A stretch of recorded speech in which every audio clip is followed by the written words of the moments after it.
The following is a presentation of Girard Sports Live.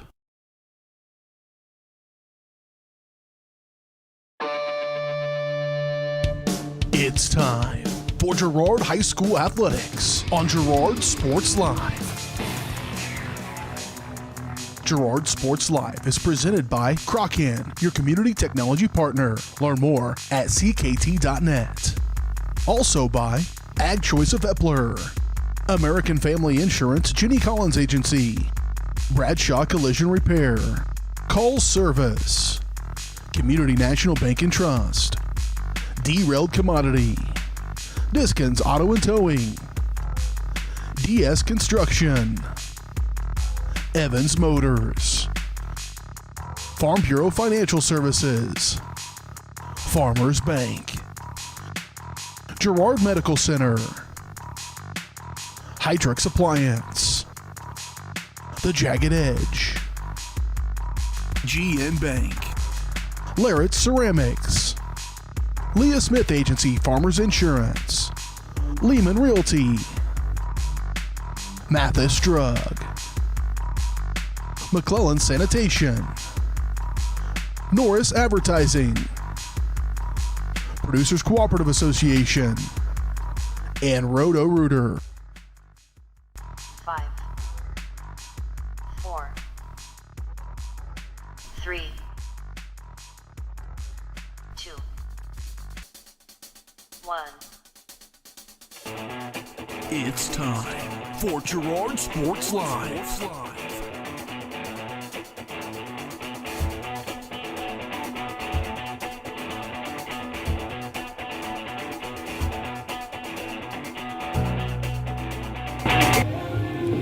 Good evening, everyone. Welcome out to Frank Jameson Field, Girard, Kansas. Beautiful night for high school football here as we enter the first round of the sub-state playoffs for Class 3A. Tonight, the Girard Trojans hosting the number 4 seed out of Kansas 3A District 1, which are the Caney Valley Bullpups.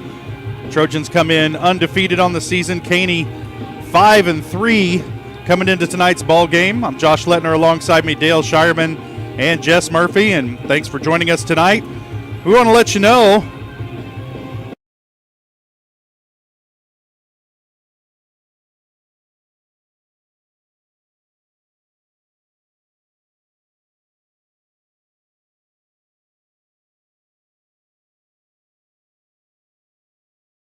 T.net. Dale will bring you back in here. A beautiful night for high school football here in Kansas. Rainy all week, but not tonight. The football gods are smiling on us, and it looks like we're going to have pretty good fall conditions for football. What a beautiful night. 40 degrees all day long, and it's Friday night, playoff time. Win or go home, Josh. It is time to play some football. Yep, the second season gets started here in Kansas, and we had some games going on last night across the area as well. We'll get to some of those here coming up on the Community National Bank and Trust pregame show, but first we're going to take our first break of the night. When we come back, we'll get to the Community National Bank and Trust pregame show, take a look at some of those scores, some of the matchups around the area tonight. We'll take a look at our two teams getting ready to face off here in the first round. A beautiful night from Girard. So we'll be back. You're watching Trojan football on Girard Sports Live.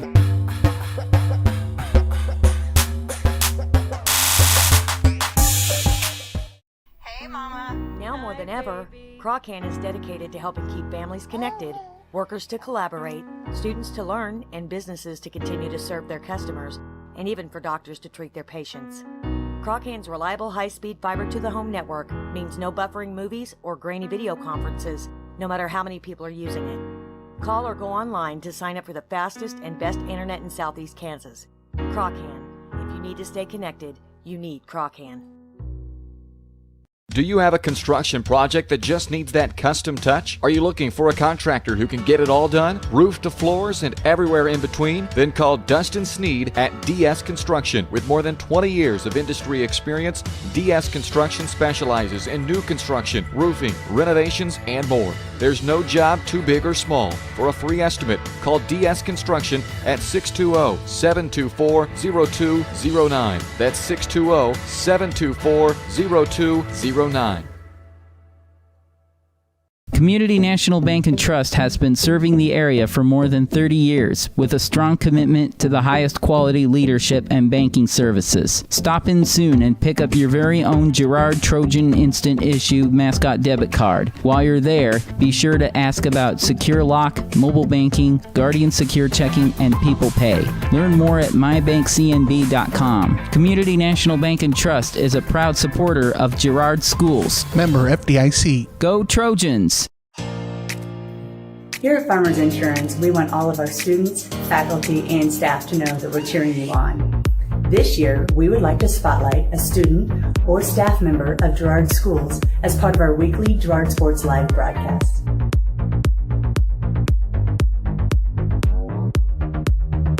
If you would like to nominate any student or staff member as part of our weekly spotlight, contact our office. We are farmers. Bum, bum, bum, bum, bum, bum.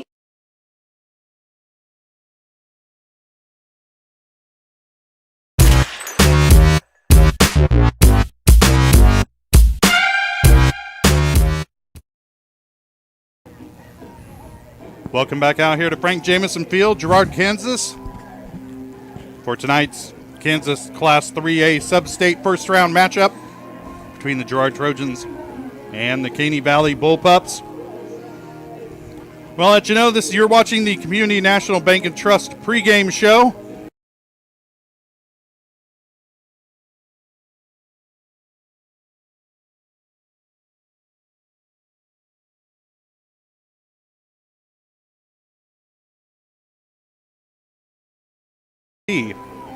.com. Dale, lots of football being played last week, kind of shook out some of these districts, so got our playoff bracket finalized last week. Let's take a look at some of the scores from around the area. Okay, so last week, Chanute takes care of Lebec County 56-0. Baser Linwood takes care of Pittsburgh 34-27. St. Paul takes care of Coffee County 38-22. Riverton over Colgan. Southeast over Fredonia. Galena over Baxter Springs 37-16, which surprises me because Baxter made that a game. Yeah. Galena wins over Iola loses to Burlington 18-20. Neodesha falls big to Erie 51-0. Cherryville loses to Parsons. Fort Scott, Coffeyville takes care of business 19-8. Anderson County over loses to Prairie View 35-7. And of course, the game you watched right here on Girard Sports Live, the Trojans took care of business against Frontenac 13-6. And then the playoffs actually started last night. A lot of teams from this area involved in some action, so we'll catch everybody up on the scores from last night. Okay, last night, St. Paul goes and takes care of Hartford 44-34. Riverton takes care of Eureka 14-6. Southeast falls to Osage City 47-2. Iola falls to Cherryville 15-6. But the big one, the shocker, Colgan falls to Humboldt 48-36. West Franklin over Neodesha big 47-0, and Oxford over Oswego 44-21. No 100-point games this week. No Marmington Valley Oswego games. No. Yeah. All right, so we got some good matchups here tonight around the area as well. A lot of Class 3A, Class 4A, and 2A matchups going on across southeast Kansas. So let's take a look at those area matchups brought to you by Diskins Auto and Towing, 120 East Forest Avenue in downtown Girard. Diskins offers 24-hour towing and can repair all makes and models. To learn more, contact Diskins Auto and Towing at 620-724-8100. Once again, Chanute being the number one seed in 4A. I think that's the second district. Will take on Bonner Springs. 7-1 Chanute, very good team. Will take on a 1-7 Bonner Springs. Winfield will take on Independence. Uniontown will take on Troy. Erie at Wellsville. Prairie View at Parsons. That's a big game because we will play the winner of that game. Yeah, and that's the second time they've matched up this year. So, as you know, it's always hard to beat somebody twice. And so Prairie View is going to have to pull something out against Parsons. 6-2, number 2 seed in District 1. will play 6-2, number 3 seed in District 2. Once again, big game because we will play the winner of that game, Frontenac and Columbus. None bigger. Frontenac loses to us last week and turns around and plays Columbus, which Columbus lost to Frontenac in the first round or first game of the year, but a completely different game in Frontenac tonight. Coffeyville will take on Piper, Lebec County, and Basler Linwood, 0-8 against 8-0. That's weird. The way the district shook out, you have an 0-8 team advance to the playoffs. Exactly. That's strange. And then you have Fort Scott at Atchison, 1-7 against 7-1. Again, another one of those weird the way it shakes out. Yeah. And then Burlington at Galena. So that is a great matchup. Burlington 4-4 tonight, or 4-4 on the season. Galena 7-1. That is a 4-1 matchup right there. Yeah, it sounds like a great matchup for Galena. It is, yes. All right, so those are your area matchups going on around Southeast Kansas tonight. Of course, playoff action across the state of Kansas in all different classes tonight. The KSHSAA website, they're actually doing a really good job of updating the brackets this year. So if you want to go check who won and who's playing who across the state next week, the Acacia website, actually, they're doing a good job this year, so go check it out there. We'll be trying to give you live scores from across the area tonight, but, sometimes it's feast and famine with us as far as live scores go. So the internet, of course, at your disposal, but we're glad you chose to join us here tonight. Should be a good game from Girard. The clouds moving off. It's going to be a beautiful night. We'll step away for another break, and we'll be back to take a look at some of the keys to the game, take a look at the starting lineups, and get you ready for opening kick here from Frank Jameson Field in Girard. You're watching the Community National Bank and Trust pregame show on Girard Sports Live.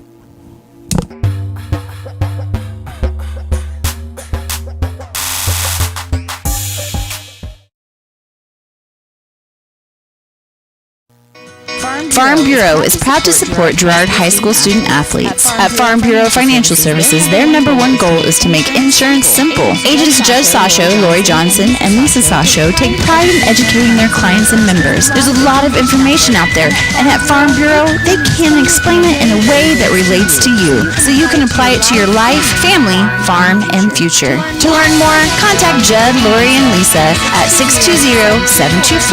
620-724-4213. Go Trojans! Girard Medical Center now offers both outpatient pulmonary and cardiac rehabilitation services. Our approach combines physical therapy, respiratory therapy, behavioral health, and nutrition to help you become more fit and active. With cardiac and pulmonary rehab, we want to focus on lifestyle changes. We provide people with education to help prevent further events. Each treatment is unique to the individual patient because at Girard Medical Center, we care for our communities one patient at a time. Call us at 620-724-5126.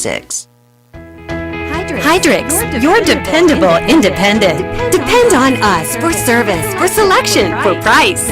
Get huge Samsung savings. Leave notes, sync calendars, and display your photos on the new Samsung Family Hub refrigerator. Plus, get free same-day delivery. Why shop for appliances where the motto is do it yourself when you can depend on the know-how of people who live appliances every day? The only thing better than our price is our service. Hydrix, Fort Scott, and Girard.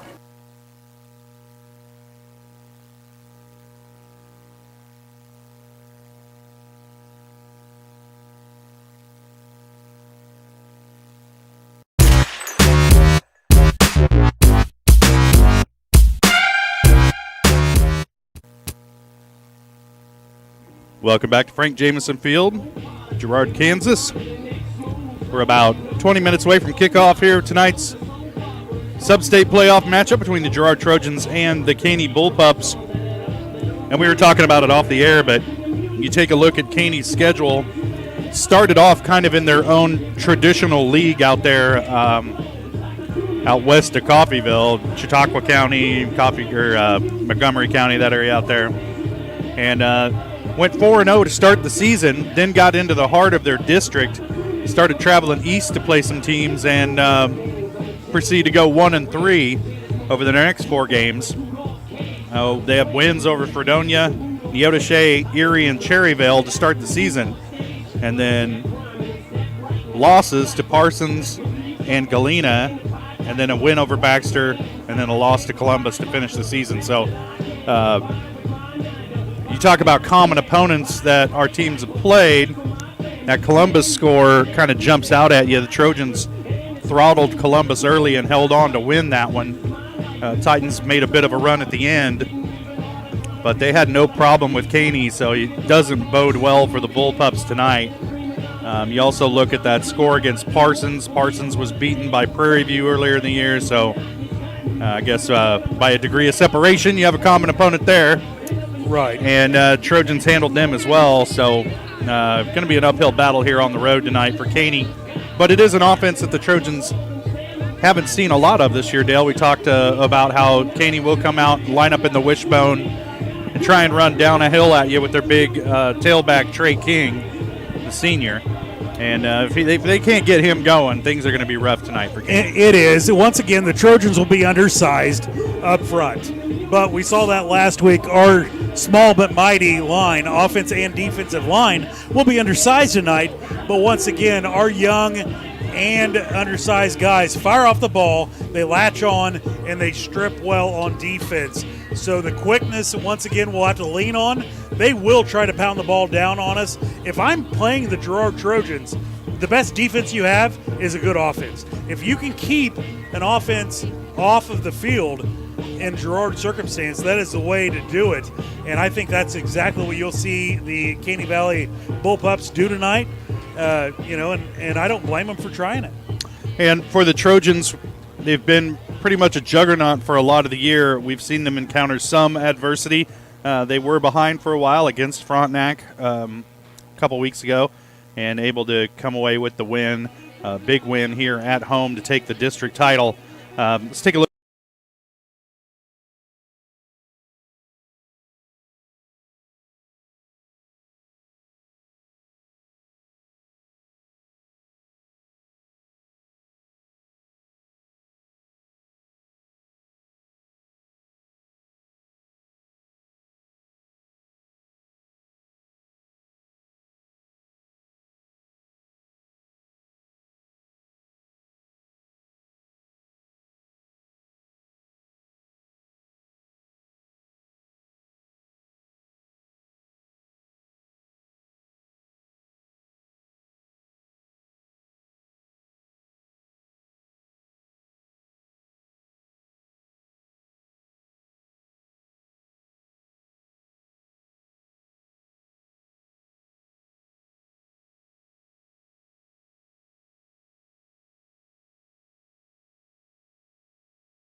As well, very stout this year. They pitched a couple of shutouts, led defensively by Brecken Troike, 62 tackles, a fumble recovery, 2 tackles for loss, and a sack. That doesn't really tell the whole story. He's also got a kick return for a touchdown. He just seems to be, he had a receiving touchdown last week against Frontenac. He just kind of seems to be another spark for the Trojans when they need it. No doubt about it. Troike at the middle linebacker position.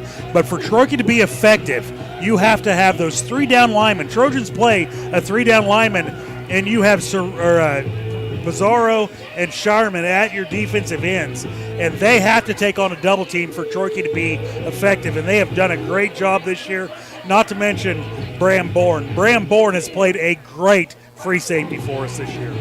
Yeah, Bourne with 51 tackles, 9 pass breakups, 6 interceptions. I think he's also got 1 run back for a touchdown as well this season. So including 2 back-to-back interceptions last week against Frontenac that really kind of swung the momentum and then swung it back again to Girard within the course of less than a minute. So some big plays out of those guys. Trojans will need big plays out of everyone tonight to come out of here with the win. If things shake out the way we think they will, if the Trojans are fortunate enough to win here tonight, they would host next week because both teams, Parsons and Prairie View, are both west of here, so West would travel to East next week. So we would host either of those teams, whichever team wins that game. And then I believe the following week it's East goes to West. And we'll be on the road. Could end up with a trip out to somewhere like, I don't know, Holton. Yeah. And that is something to look at for our division, our bracket breakout. I tried to print the bracket out for you, Dale. It's biblical print. I apologize for that. I might have to get the glasses out. Yeah. But, the Trojans will take on, if we win tonight over Caney Valley, we will take on the winner of Parsons and Prairie View, both of them being west of us. Last year we traveled to Prairie View only because their school is a quarter mile further west than ours. East traveled west, West will travel east, and we are definitely east of Parsons and Prairie View this year.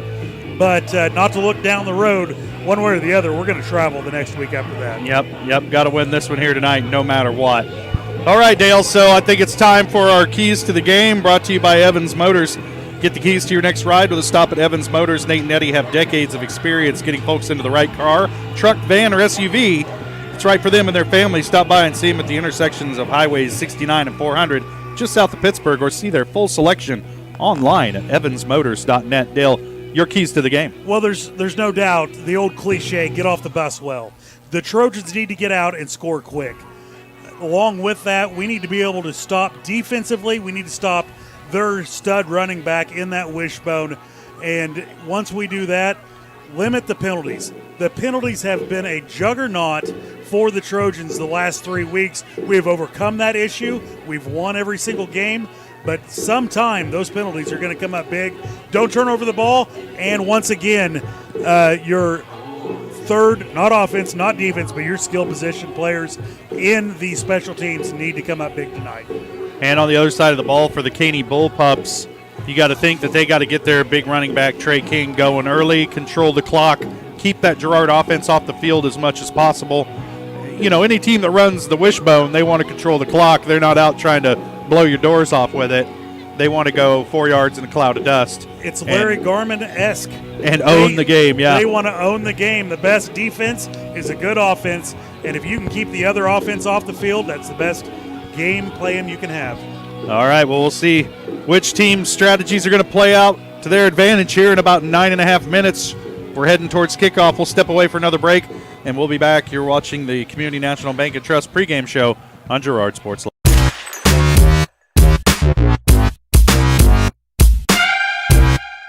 Whisper a phrase into a person's ear, then pass it on to a group of people. Notice how the message changes by the time that the last person hears it? In business, consider word of mouth in the same light. What people say may turn into something different than you would like it to be. It can't be controlled. That's why Norris Advertising provides proven ad solutions through radio, billboards, and digital sign sales, allowing your message to be controlled by the person that knows your business best. You, Norris Advertising, a proud sponsor of Trojan Athletics. If you're in the market to buy or sell a house, land, or commercial space, look no further than Lehman Realty. Locally owned and operated, Jason Lehman and his staff are ready to meet the needs of every client. When it comes to your listing, you can trust that Lehman Realty will take the time to get to know you and your property. Lehman Realty is a proud supporter of Girard Trojan Athletics. Learn more at www.lehmanrealty.net. or call Jason at 620-724-8020. Mathis Drug Store Incorporated has a proud Girard history of more than 50 years. Glenn and Karen Mathis took over the store in 1983 from Glenn's father and have been providing outstanding customer care and service since. At Mathis, they know their customers by name and value their support. Primary goal is to provide fast, accurate, friendly service. Mathis is a full-service pharmacy that accepts most insurance plans and supports competitive cash pricing. Mathis Drug Store, a proud supporter of Girard High School student-athletes. McClellan Sanitation is a proud supporter of the Girard Trojans. McClellan Sanitation is also proud to have been serving Girard and the surrounding area for decades. McClellan Sanitation offers residential, commercial, and roll-off services. As a locally owned and operated company, owners Dave and Caney McClellan and their employees are dedicated to providing the highest quality customer service. To learn more, call McClellan Sanitation at 620-724-8486. McClellan Sanitation wishes the Girard Trojans the best of luck this season.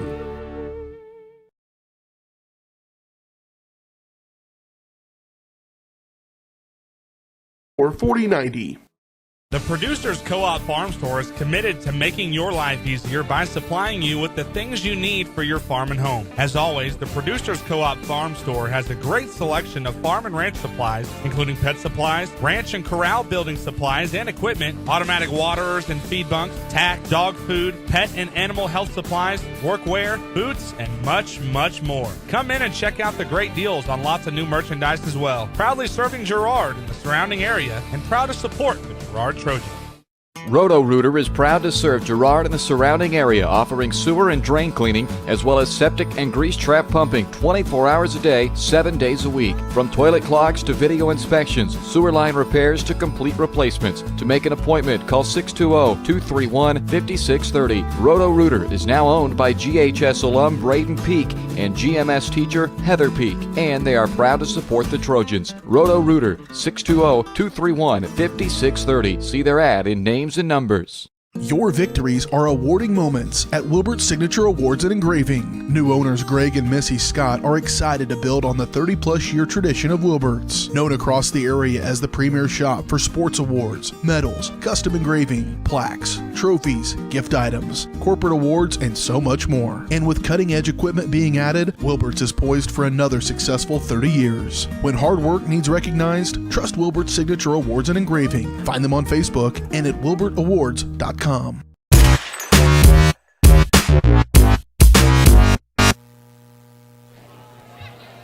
Welcome back out here to Frank Jameson Field, Girard, Kansas. As we're moving towards kickoff of tonight's sub-state matchup between the Girard Trojans and the Caney Bullpups. Let's take a look at our starting lineups, brought to you by the Jagged Edge. Trojans will start this game in style, but nowhere near the level of style you'll find at the Jagged Edge. Stylist Carla Sands, Robin Hawkins, or Ava Vietti will have you looking your best for your next big game. Make an appointment soon by calling 620-724-7500. Dale, starting lineups. Starting lineups, number 9, Aiden Waltrip at a wide receiver. Number 12, Garrett Watson at the quarterback. Number 16, Gavin Simpson at a wide receiver. Number 21, Jackson Griffin at a running back. Number 22, Trey King at a running back. Number 34, Baylor Thornton at a running back. Once again, they run in that wishbone. We'll have 3 running backs tonight. Lots of running backs. Number 67, Drake Stapleton at a lineman. At number 54, Caleb Deller. He is a senior lineman. Number 55, Jacob Deller. He is a lineman as well. Number 72, Kyler Brandon. He is a senior lineman. And number 74, Hunter Watson, senior lineman for your Trojans. We'll go defense. Number 1, Ethan Merrill. He is a linebacker. Number 9, Gage Davenport. He is a D-back. Number 12, Alex Kester. He is a D-back as well. Number 22, Adam Sharman, defensive end. Number 25, Aiden Damon as a D-back. Number 31, Bram Bourne, came up big last week. Number 33, Bracken Troike, your inside linebacker, doing a great job this year. Number 42, Josh Bohr, inside linebacker as well. Number 55, Eric Williams, huge at the nose tackle this year. Number 58, Michael Cluxton, he is a D-back as well. Number 65, Juan Pizarro, huge defensive end for us. Those are your starting lineups for the Trojans. All right, we're getting set for the kickoff. Teams heading out to do the coin toss. Heading out for the big Trojan logo there at midfield. We didn't get the collector card tonight, so we don't know who the officials are. Don't know the officials tonight. Nope, they prefer to remain anonymous. Yet to be seen. Yeah.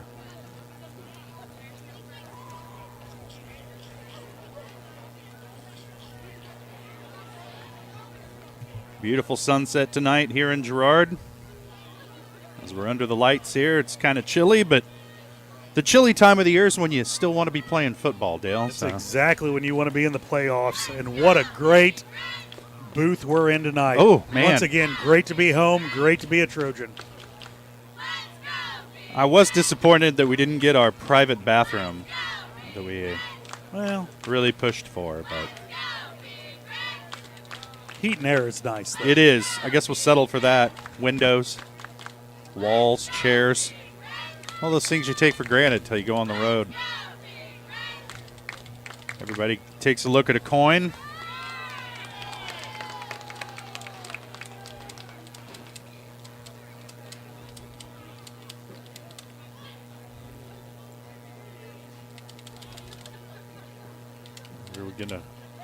Looks like Girard won the toss, and they're going to decide.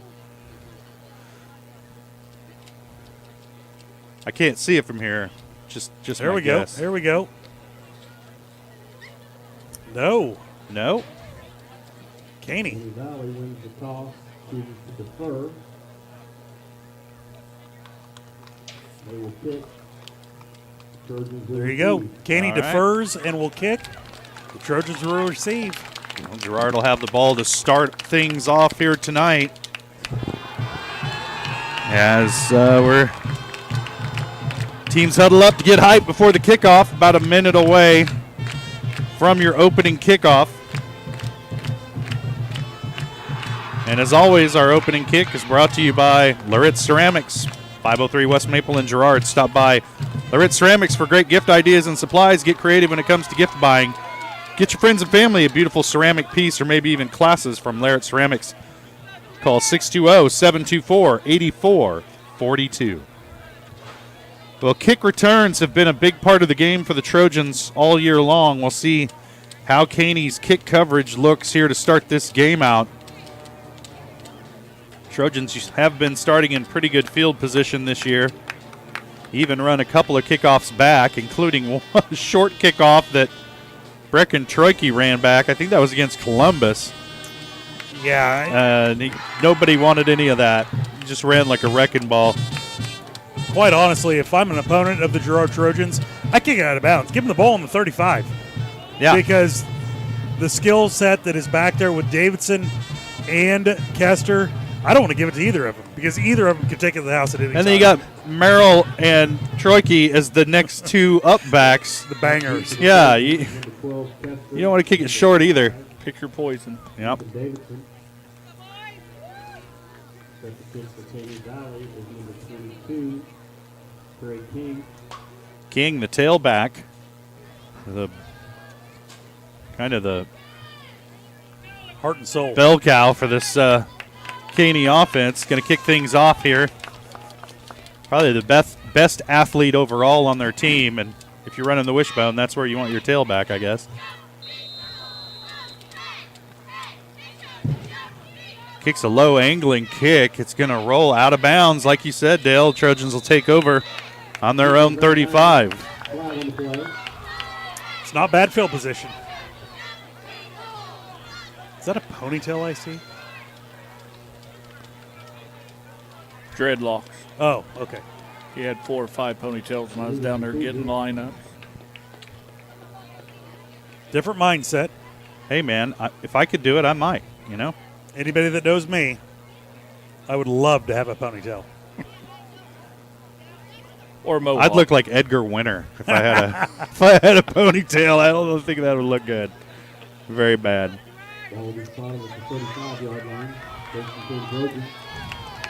Here we go. Let's see. They're going to kick it again. Going to make them re-kick. Yeah. It took a long time to figure that out. Why not? Yeah. Well.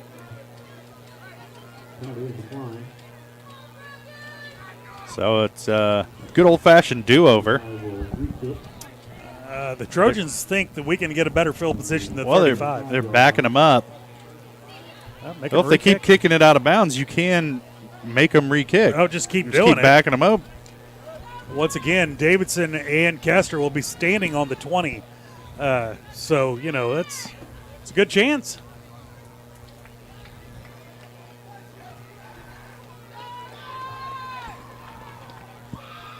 So, Dale, you're not going to be with us next week, huh? You better be donating a kidney. I will be on assignment. Oh. There's another skipper heading towards the sideline, and Trojans going to let it go out of bounds. Ooh, that's 45.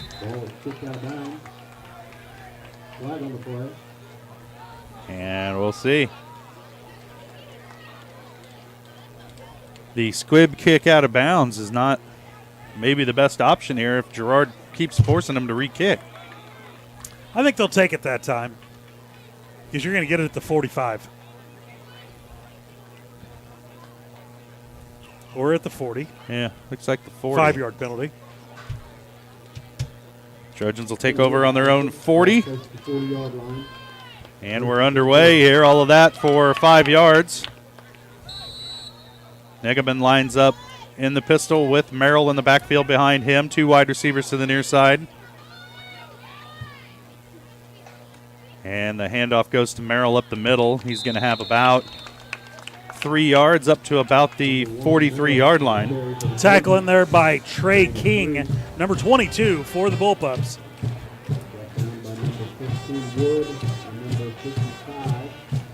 Sets up 2nd down and 7 for the Trojans as Negaman runs back in with the play after conferring with Coach Philpott on the sideline. 2 wide receivers in this set, 2 wing backs. Merrill in the backfield. And they'll fake the handoff. Pitch is behind Davidson, and he loses the ball. And there's a scrum for it on the ground. We'll see who's going to come up with it. Looks like the Trojans may have gotten back on top of it. Lucky to maintain possession of that one. It never really looked good from the start. The pitch wasn't clean. Davidson never really had it, fumbled it forward, and Merrill able to jump on top of it for the Trojans. Call it a gain of about 3. Gain of 3 on the play, brings up 3rd down and 4.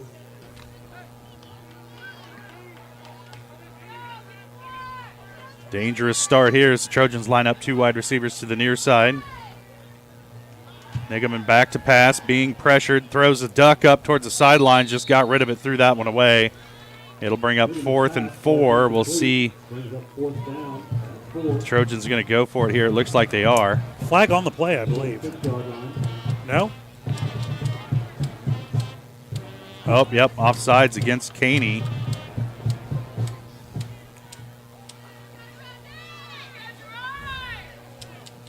Well, should give the Trojans a 1st down. Well, I thought he signaled offsides towards Caney and then didn't. And now the Trojans look like they're running the punting unit on. Well, I'm confused, Josh. I don't know about you. The beginning of this game has been strange. Negaman back to punt this one away. Gets a snap. Low spiraling punt. It's going to take a Trojan bounce at the 30. Bullpups are going to let it go. It's going to roll all the way down inside the 10-yard line. Nice looking punt there by Luke Negaman. Just a funky angle. Nobody wanted to field it. And then because of the angle, it took a heck of a Trojan bounce. And the Bullpups take over on their own 10. Not a bad starting drive for the Trojans. Got the jitters out of the way. A couple good runs there, and see what the Trojan defense has to offer. They've had a couple of rough-looking pitches the last couple weeks in that offensive backfield, and it just kind of killed that drive there, that fumble by Davidson, because it looked like he had room to run out there on the far side. Now we'll see that wishbone offense, and there it is, handoff right up the middle to Trey King. A gain of 2, looks like. Looks like up front, Eric Williams will make the tackle. 2-yard gain brings up 2nd down and 8. Ball now rests at the 12. As Caney just comes out pretty much double tight, wishbone. It's like watching the Cornhuskers from 1982 or watching Smith Center from 20 minutes ago. Another gain of a yard there.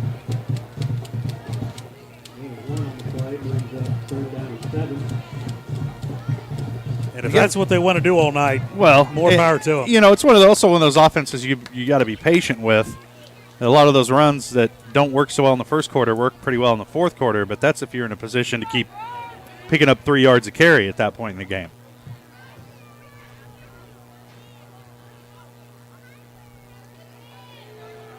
Garrett Watson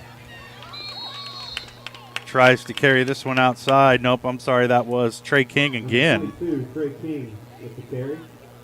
Brought down by number 12, Alex Kester. Alex Kester with the tackle for the Trojans. Bring up 4th down. 4th down and 1. Gain of 5 on the play, but just not enough to move the sticks. And looks like the Bullpups are lined up to punt this one away. They line up short, 10-yard snap for the punt. And they get the kick away. A knuckling kick, going to take a Bullpup bounce. Kester trying to chase it down, finally does. Gets himself turned around back towards Trojan territory. Takes a bit of a lick out of bounds, but gives the Trojans pretty good field position at their own 35 to start this drive. Both teams 3 and out to start the contest. Ball spotted at the 35-yard line. Brings up 1st down and 10 to the Trojans. So the Trojan offense had something going, sputtered a little bit. Did see some flashes from that Caney defense. They were able to get pressure on Luke Nigeman when he dropped back to pass. So a pretty game bunch out there for Caney to start this game. See what the Trojans bring on this possession. They'll have 2 wide receivers, Foley to the near side, Davenport to the far side. Davidson in motion. He'll get the pitch, trying to turn the corner, does across the 40, brought down at about the 44. Number 5, Ethan Davidson with the carry. We'll call it the 43. Waltrip will make the tackle after a nice run by Davidson. Number 9, Waltrip. 8-yard run that time by Ethan Davidson. Sets the Trojans up in a 2nd down and short at about the 43.5-yard line. 8 minutes to play here in the first quarter. We're scoreless. And the handoff goes to to Bo Harris up the middle, and nowhere to go that time. Kester on the carry. I think that was Bo Harris on the carry. Sets up a 3rd down and short. Jacob Dealer will make the tackle for the Bulldogs.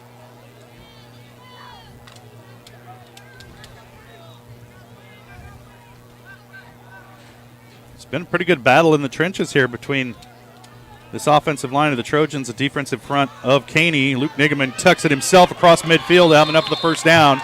Stiff arms a man out of bounds. And he'll have a Trojan 1st down at about the Caney 47-yard line. Great keep there by Nigeman. Good awareness just to pull the ball down and get his 1st down out of the way. 9-yard carry for Nigeman sets up 1st down and 10 for the Trojans from the 47 as we tick down under 7:20 to play first quarter. 2 wide receivers in this set. Kester in the backfield. Harris in motion. Back to pass. Over the top, has a man. Ethan Davidson, one-handed catch at the 20. Oh, drops the ball. Had a big one there. Had it by one hand. Kind of like that pitch. He caught it with one hand. Couldn't gather it in. They're going to say to catch. His body. They're going to call that a catch. A fumble out of bounds. Oh, all right. Well, he did make a football move.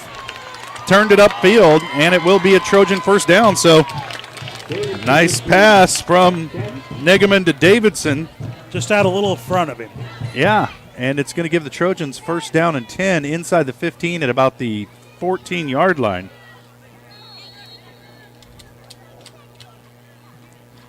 .33 yards on the pass play. And a short pickup there on 1st down by, I believe that was Alex Kester.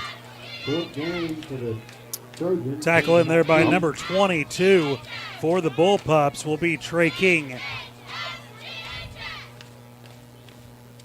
Ball at the 12. Nigeman back to pass again, looking into the corner. The catch is made by Davenport. Touchdown, Trojans.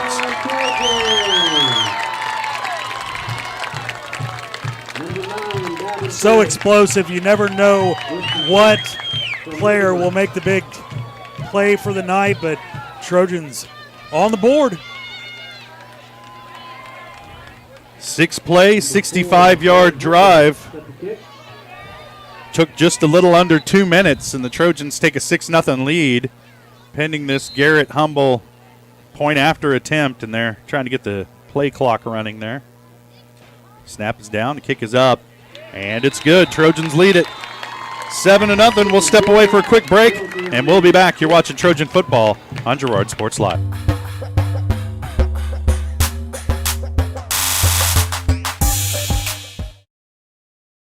For years, James Brumback and Brumback Service Center have been keeping area residents on the road with high quality and fast service. Let's face it, none of us have time for a breakdown, so be sure to stop by Brumback's for preventative maintenance, oil changes, and tire repairs. Brumback's is also your place for new tires with a variety of quality brands to choose from. Brumback Service Center, 312 East St. John in Girard. Call 620-724-6770. Good luck, Trojans, from Brumback Service Center.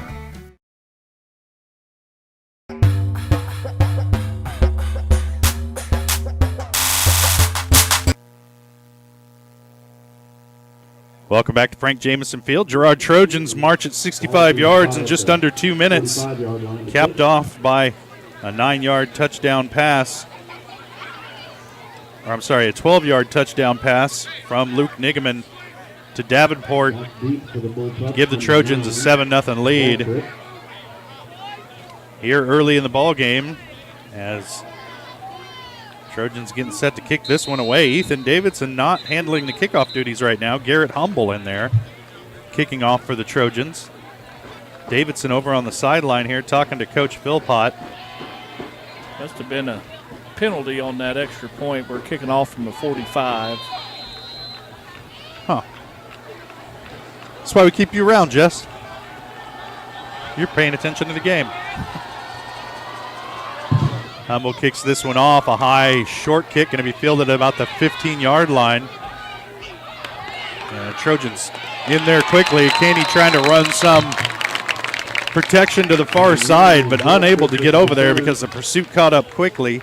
And the Bullpups will take over at their own 20. Sharman will make the first contact, and Troike there to wrap him up. Sharman with some nice speed, getting down there, stuck him for a little bit, and then Troike comes in to finish off the job on the special teams. Just over 6.5 to play here. First quarter, Trojans lead at 7-0. Caney looking for an answer on this possession.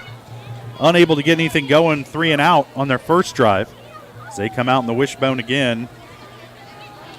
Garrett Watson under center. The handoff's going to go to King.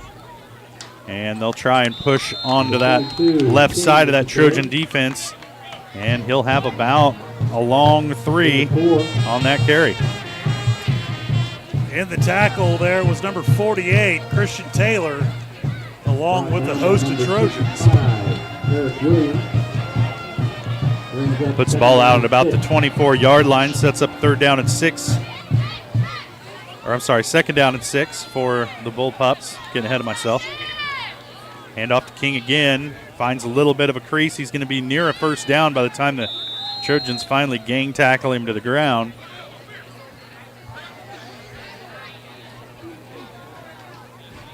Eric Williams will be in on the tackle.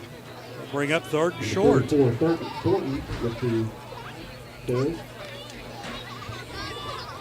Need to reach the 31. The ball just on the other side of the 30-yard line.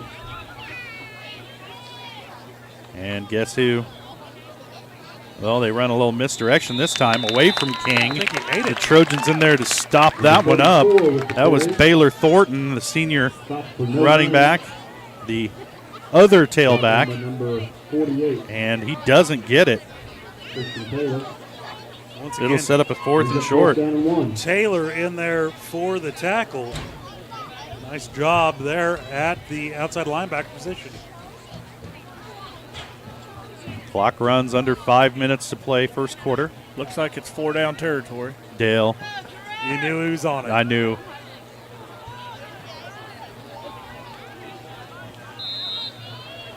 And somebody's going to talk this one over. Timeout on the field. Caney wants to talk it over. We'll take it with him. 4:45 to play first quarter. Trojans lead at 7-0. You're watching Girard Sports Live.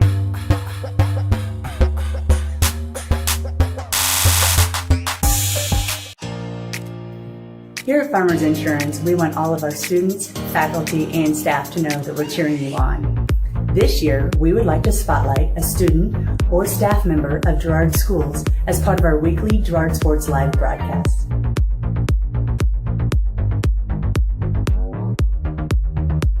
If you would like to nominate any student or staff member as part of our weekly spotlight, contact our office. We are farmers. Bum, bum, bum, bum, bum, bum. Now we're back out here to Frank Jamison Field. 4th down and short here for Caney. Looks like they're going to punt this one away. Came back out in the punt formation. And King punts it away. A high spiraling punt. Kester backpedals to his own 28. Makes a man miss there. Cuts upfield across the 40. Has some blockers. And finally caught from behind. Driven out of bounds at the Trojan 46-yard line. And that's where Girard will start this drive. They'll mark him out at the 45. Nice return there by Kester. Getting what he can and just stepping out of bounds. The key move was the one to make the first guy miss. After that, things kind of opened up for him. He was able to pick up about 12 yards on the return, about 16 yards on the return.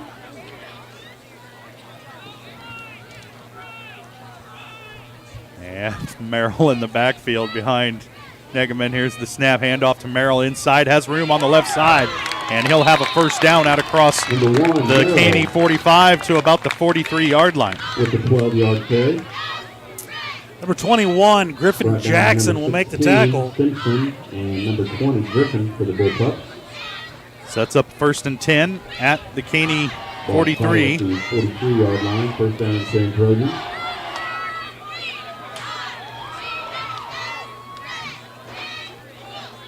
And now here's the pitch coming near side to Davidson across 35-30, lowers the shoulder, runs a man over at about the 28-yard line, falls forward inside the 25 to about the 24. Trucks him. Number 86, Ben Matthews, will make the tackle for the Bullpups. 19-yard gain that time by Davidson gives the Trojans 1st and 10 at their 34. One wide receiver off to the far side. Handoff goes to Merrill inside. Does a little dance in the backfield, lowers his shoulder, hits forward across the 20 to about the 19. Gain of 5 that time for Ethan Merrill. Gain of 4. 21, once again, Jackson Griffin. 20, Griffin. Number 55, Bezier. Down around 3.5 minutes to play first quarter as the Trojans threatening again here in the red zone. Caney desperately trying to get a stop. Negeman gets the snap, fakes the handoff, quick pitch to the outside. It's Davidson again. They don't have an answer for him at the 5. Touchdown Trojans. So quick to the outside. That pitch, everyone on Merrill on the dive, quick pitch outside, and Davidson just used that speed to get to the outside. Great job by the Trojans. 55-yard drive, just 4 plays, under a minute. Trojans cash in to take a 13-0 lead. Garrett Humble on to attempt the point after for Girard. Low snap, handled by Negeman. Kick is up. Humble gets hit at the end of the play. Flag on the play. Humble comes up a little bit slowly and kind of checking that left knee as he, or right knee, I'm sorry, as he's coming off the field. As every good kicker should do. Yeah. He's going to go after him. Yeah. 3:15 to play. Trojans lead at 14-0. We'll keep it right here. We just kind of hung around a little long, taking a look at Garrett Humble that time, but you see him jog onto your screen there. It looks like he's going to be okay, but of course you're the kicker. You receive any contact. Oh, you're going to. Your inner soccer player kicks in, and you act like it's a life-threatening injury. It's a double backflip. Like somebody should call a helicopter to get you to the hospital. And then as soon as the yards are assessed, then you pop up and run off just fine. Once again, going to kick off from the 45. Well, another penalty on the point after. And maybe a little bit of frustration early here for Caney as they find themselves in a 14-0 hole. And we talked earlier, if you want to run the wishbone, you don't want to be down by 2 or 3 touchdowns trying to run the wishbone. No. See how long they stick with this.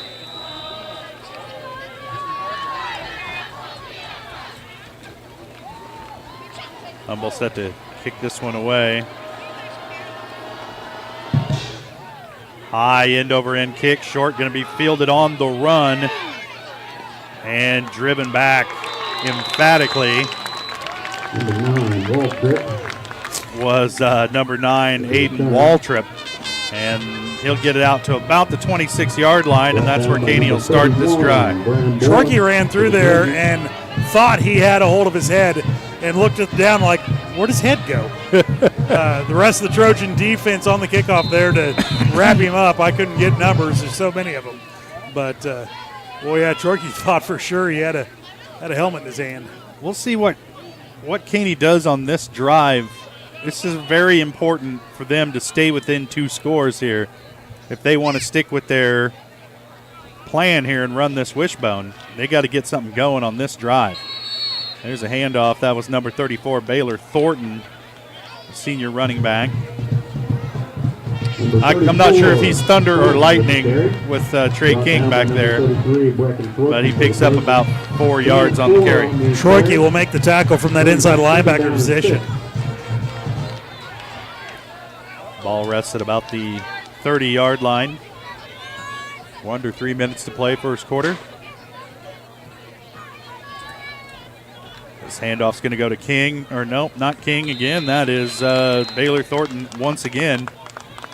And he'll have a couple out to about the 34. Tackle in there by number 58. Number 58, Michael Cluxton. Cluxton will make the hit. Sets up a third and a long 2. They need to reach the 42 for first down yardage. They are just shy of the 35 right now. Or I'm sorry, they need to reach the 37. They're just shy of the 35. So we tick under 2 minutes here in the first quarter.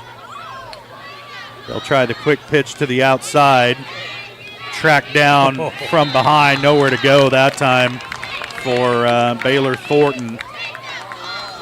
And it'll bring up a 4th down and long, a punting situation here for Caney, unless Jess, it's desperation time and you think they're in 4-down territory. It looks like King is moving a little gingerly, limping around back there.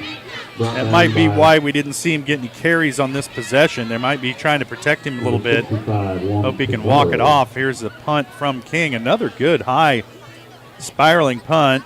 Kester's going to play it on a multiple hop and be drugged down immediately. Nice tackle out there by Seth Hedges, the junior linebacker. Trojans have their worst field position of the night. They're going to start out at their own 30.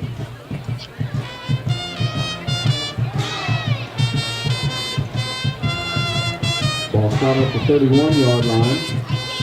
Brings up first down and 10 for the Trojans. Trojans, big possession for them here as well. You know, if you could go down and score a touchdown on this drive, you're really going to take Caney out of their comfort zone and force them to do a lot of things offensively that they don't want to do.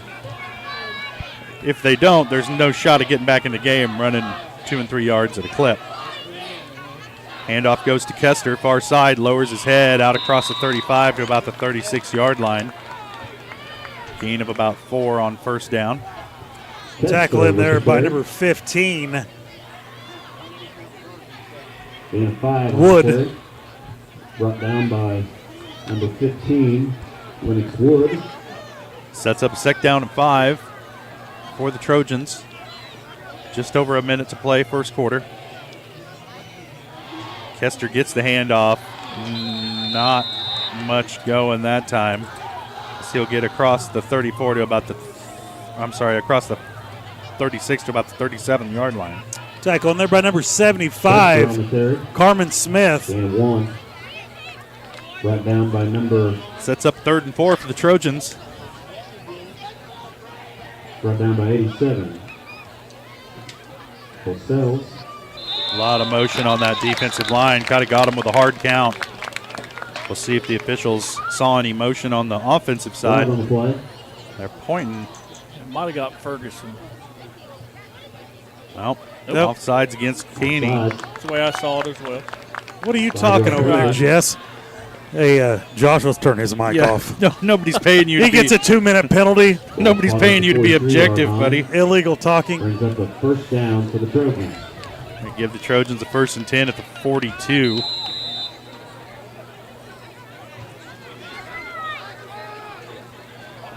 Down to about half a minute to play here in the first quarter.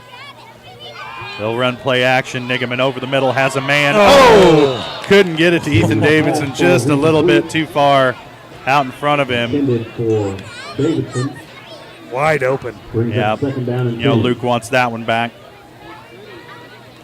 There wasn't a bullpup in 15 yards of him.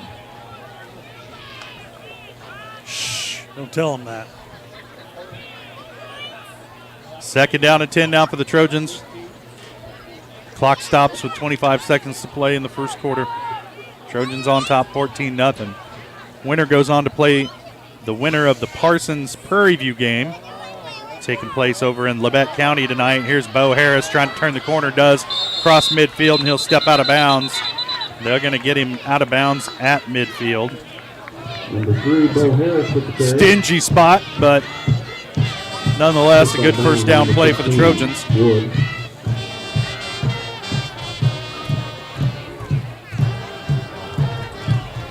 Here's the question. Do you try to go for it up 21 to end the third quarter, or do you just... To end the first quarter? To end the first, I'm sorry. First sure. Quarter. You want to put them to bed, right? Handoff goes to Kester. He has the first down across the 47. Still on his feet, across the 45. Cuts back upfield across the 40. Stiff arms a man. Across the 30, 25. Makes another man miss. And he's going to be inside the 20 before he's finally brought down by a committee of Bullpups at about the 16 or 17-yard line. What a stiff arm. That was a great stiff arm. I think they're going to give him progress almost up to the 15.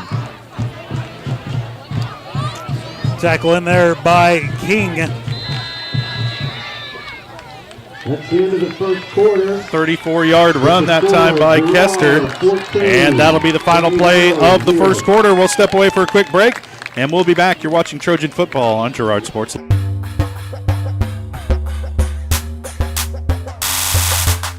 Farmers Bank is a proud supporter of the Girard Trojans. For years, our customers have worked with the Farmers Bank staff located in Walnut, St. Paul, and Hepler. Now, with our new location in Girard, the community can experience the same service that has kept families coming back to Farmers Bank for generations. Stop by and visit our friendly staff at Farmers Bank at any of our locations in Walnut, St. Paul, Hepler, and Girard. Equal housing lender, member FDIC.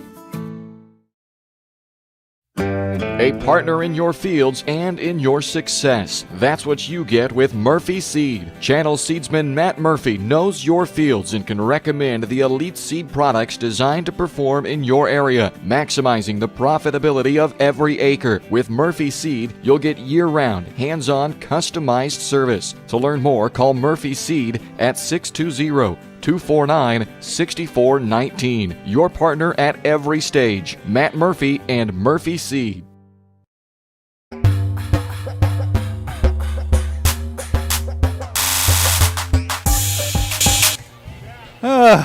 The good old days. All right, back here at Frank Jameson Field, Girard, Kansas. After one, Trojans lead at 14-0. They're knocking on the door again, trying to go up 3 scores here early in this one against the Caney Bullpups. Caney started the season off hot, 4-0, and then went 1-3 in their last 4 ball games, and I think those struggles are kind of continuing tonight.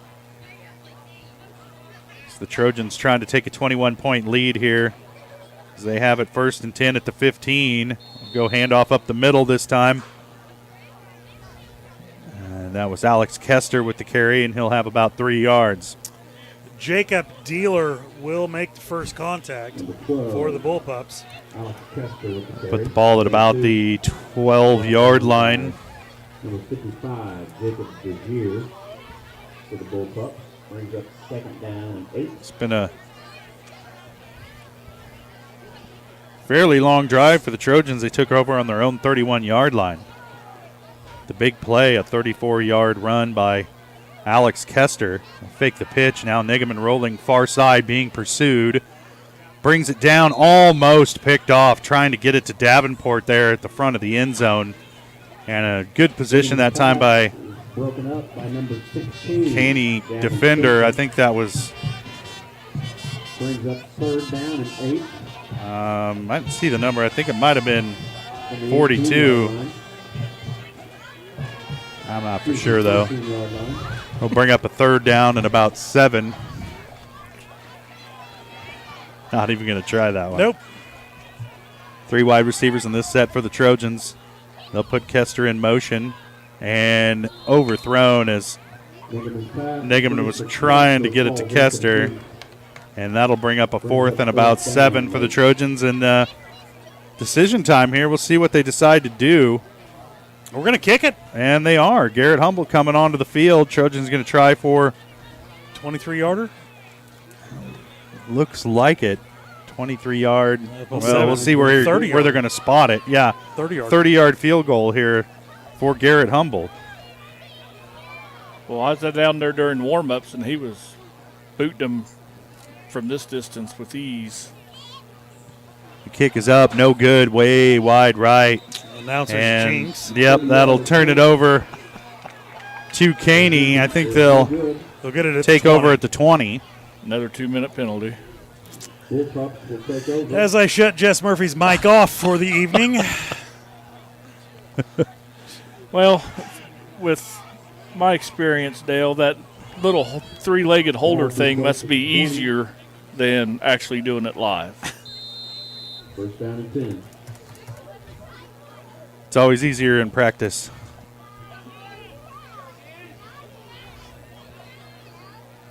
Bullpups take over their own 20. 11:07 to play here in the first half. Fake the handoff to King. Now back to pass is Garrett Watson. Throws it over the middle into a crowd, and it's going to fall incomplete. You had Bramborn, Troike, and Damon there with a better chance to catch the ball than the Bullpup. You're like throwing a hot dog into a shark tank. Brings up 2nd down and 10. Fortunate that one fell incomplete. My 3rd grade teacher would kill me if she heard me say that. Do you remember that many years back? I do. Ugh. She would have it. Handoff up the middle this time. Brought down quickly. That was somebody who's Troike makes the tackle. Not on this roster. 20, Griffin with the carry. Griffin? Sure. 21. 42, Ross Ford. Well, he's 20 tonight, so 21 in your roster, number 20 in your heart. Brings up 3rd down and 8. 3rd down and 8 now.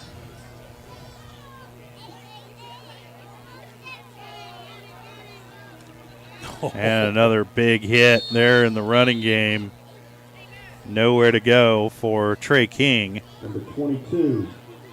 King with the Troike there again to make a big hit. Looks like he'll pick up about 2 yards on the carry. It'll bring up a 4th down and 6, though, for Caney, and King shakes off that hit and lines up to punt this one away. Looks like he's trying to rub that off. Yeah, he's looked like he's in some pain out there. Gets this kick away, another end-over-end kick, and this time Kester's going to get away from it if he's smart. There he goes. And Caney will down it at the Trojan 38. And that's where Girard will take over, leading by 2 scores.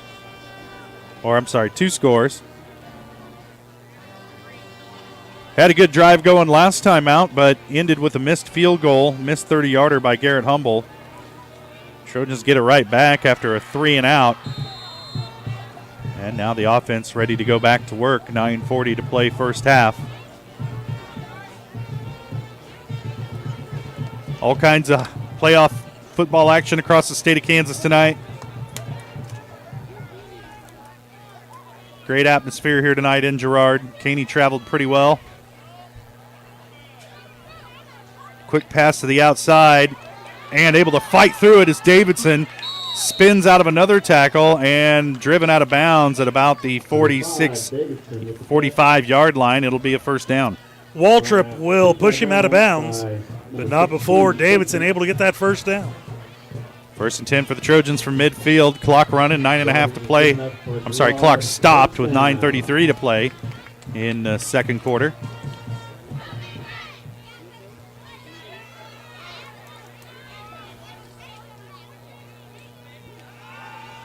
Nigaman back to pass, has a man overthrew Wyatt Foley. Foley got tangled up a little bit with the defender, but even if running free, I don't think he'd have caught up to that one. Nigaman's been a little hot tonight. Well, you know, excited. It's playoff football. Amped up. First time we've called Foley's name all night. It's good to see him getting in the action.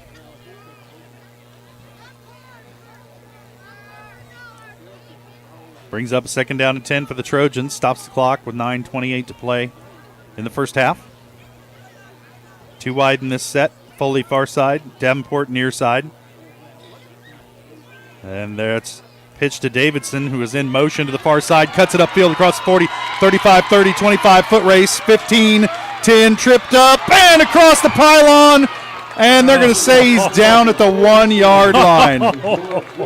What a run by Davidson. He just knew knocked he could the get wind in. out of himself, falling down there in the end zone. So he's in a knee, and they're going to have to get a timeout to come out. The trainers take a look at him. He's maybe cramping up a little bit, probably just completely out of gas. You know he had to knock the wind out of himself. Outstretched like that and landed belly down. There we go. Take a deep breath. Oh, Yeah. I've been there. Oh, man. Been there. I haven't been there in a while, but I don't miss it, I'll tell you that. Wow. Well, not that I ever ran that far, but Well, I've had the wind knocked out of me, though. I mean, you don't. The secret is, Dale, you don't have to run at all to get the wind knocked out of you. Well, not anymore. You really don't have to do anything. No. You can just get it knocked right out of you. Dale, I think I maybe seen you run that far, but I've never seen you run that fast. Oh, good point. I've probably cumulatively run that far, like over the course of a week. Davidson's going to be all right. Coach is giving him the encouragement coming off the pat field. on the head. It'll be 1st and goal at the 1.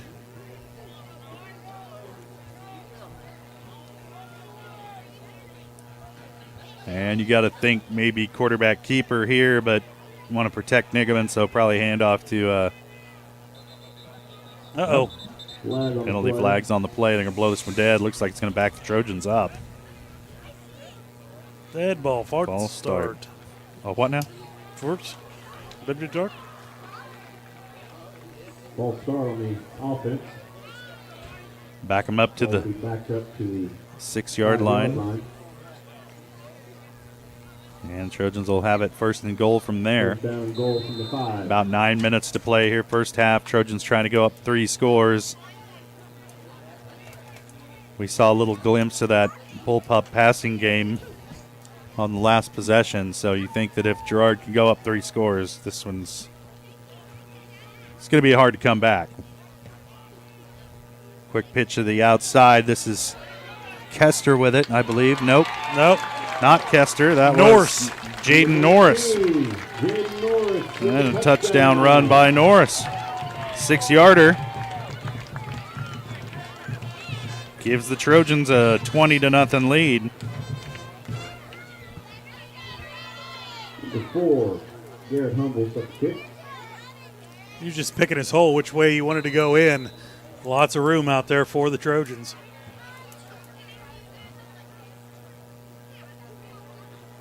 There's the snap. The kick from Humble is up and good. Trojans lead it 21-0. 8:40 to play first half. We'll step away for a quick break, and we'll be back. You're watching Trojan Playoff Football on Girard Sports.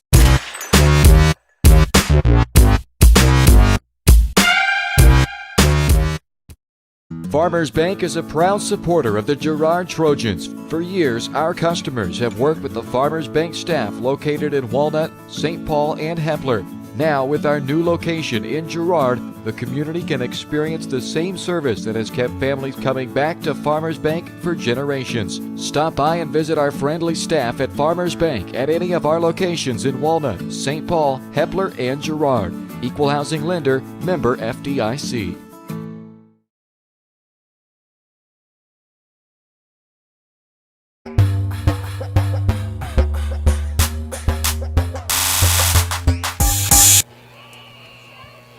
Welcome back out here to Frank Jameson Field. Trojans lead at 21-0 after a 6-yard touchdown run by Jaden Norris. Gives them the 21-0 lead here with 8:40 to play first half. Trojans the number 1 seed out of Class 3A District 2. Caney, the number 4 seed out of 3A District 1. Trojans come into the game 8-0. Caney 5-3. Winners of their first 4. And then lost 3 of their last 4 games. Good kickoff. Return up the middle with some running room, but cut down at about the 30-yard line. Bo Harris on the tackle that time. Stopped the forward progress of Aiden Waltrip. And Caney will take over at their own 32. Some of the best field position Caney's had so far tonight.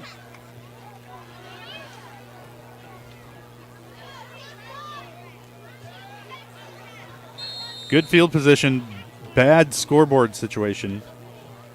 As they're down 21-0, and their offense is a ball control, grinded out type of offense. And they're going to have to come up with some big plays to get back into this one here. Trojan defense, there's a reverse coming back the other way. Baylor Thornton with it, nowhere to go. He's going to pick up about a yard on the play. Williams there to stop that. Not a bunch of trickery. Trojans are sitting there waiting on it. Yeah, the pretty slow developing reverse that time. Number 55, Eric Williams. And number 31, Bram Bourne on the tackle. 32 brings up 2nd down and 8.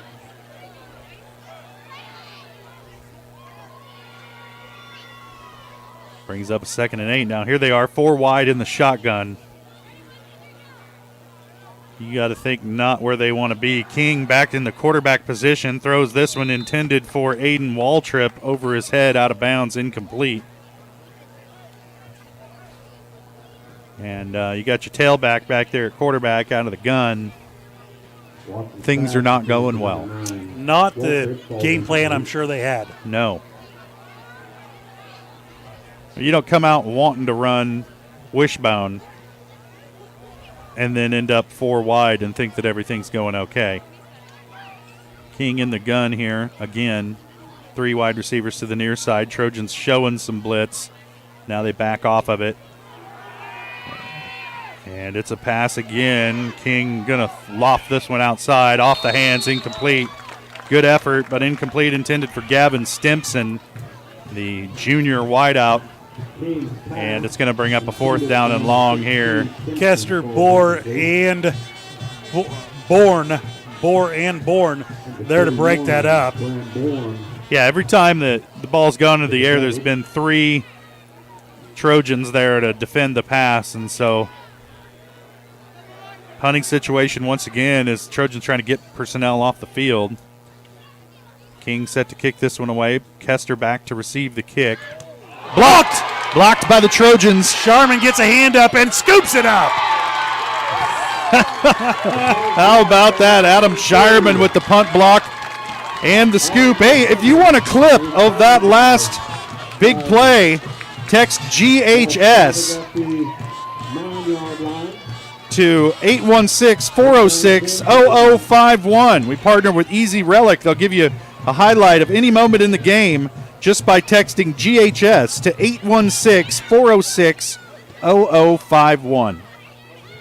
Trojans now in cherry field position after the blocked punt.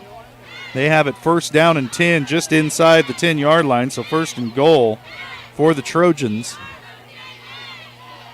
Quick pitch to the outside. Bo Harris cross the 10, cross the 5, angling for the end zone, and he'll have the touchdown. One play. 10 yards, Trojan touchdown. And just like that, they're up by 4 scores. Number 3, Bo Harris.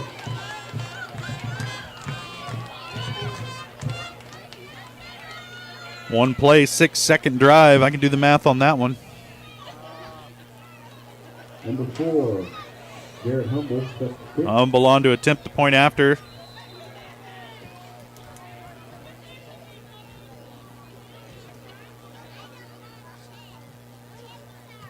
Kick is up, and it is good. The kick is good. Trojans lead it 28-0. They're in the driver's seat. We'll step away for a quick break, and we'll be back. You're watching Trojan football on Girard Sports Live.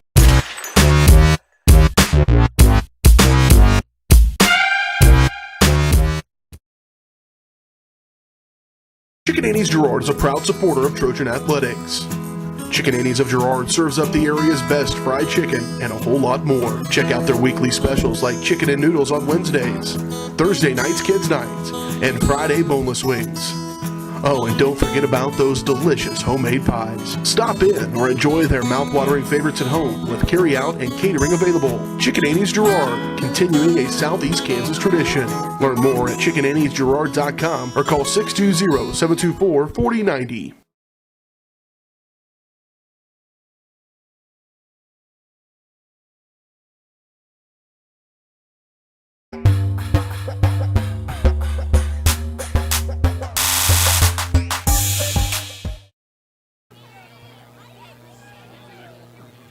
Welcome back to Frank Jamison Field, Girard, Kansas.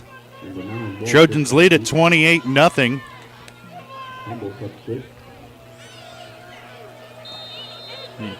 Can't tell by looking at our scorebug there.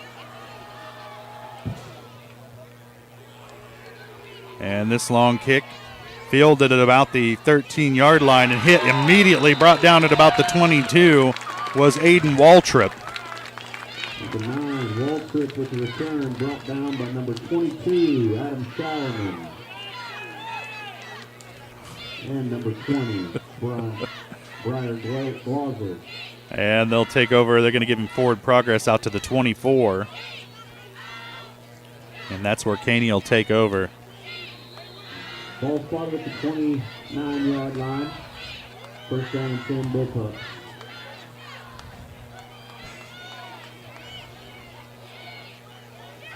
And here we are, 4 wide again. King in the shotgun. Trojans showing some pressure, backing off, playing a little cat and mouse there. Now they'll drop into coverage. King back to pass, throws this one to the outside, incomplete. Intended for Andon Wood. He was open. And that'll bring up second down and long. Caney yet to complete a pass. Clock stopped, 7:23 to play first half. It's certainly a way to make the game take forever, though. Lining up 4 wide. Throwing it all over the field.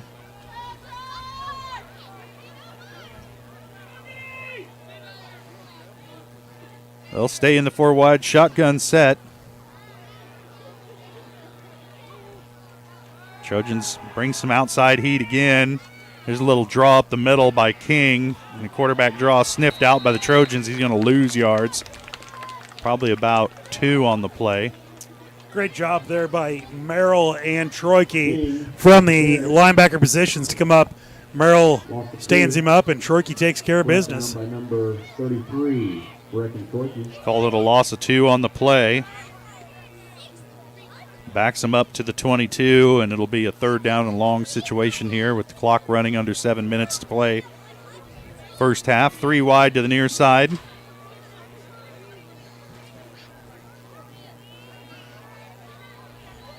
They have numbers here on the near side. We'll see if they can get a pass completed here as King drops back, pump fakes, looks deep, now comes back across the field. Thrown high, incomplete. There's a flag on the play. I think they're going to get Davenport with pass interference on Aiden Waltrip. Might have been gently touching his back there. Didn't look like much, but it drew the flag, and it will give Caney their first down of the ball game.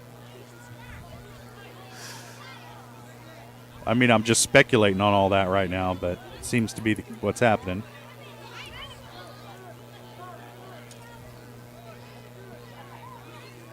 Pass interference against the Trojans. Did you count how many steps, Jess? 15.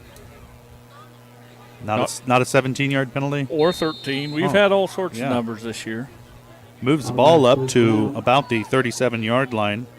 First down and 10 for Caney from that spot. 6:40 to play first half. Trojan linebackers being active before the snap. King back to pass. Incomplete off the hands of his intended receiver. See the number out there. I believe that was Aiden Waltrip, the senior. And right off his hands, out of bounds, incomplete. Brings up second down and 10. Trojans have definitely got the Bullpups out of their game plan. They can just keep the officials out of the game. They'll be in good shape. Caney has had some open receivers unable to complete a pass yet.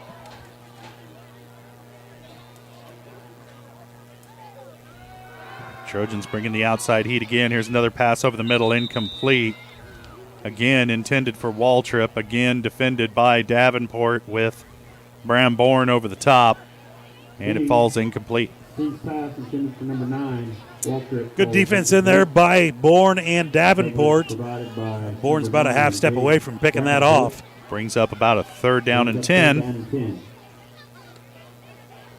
Trojans lead at 28-0 here as we are about 6.5 minutes from halftime.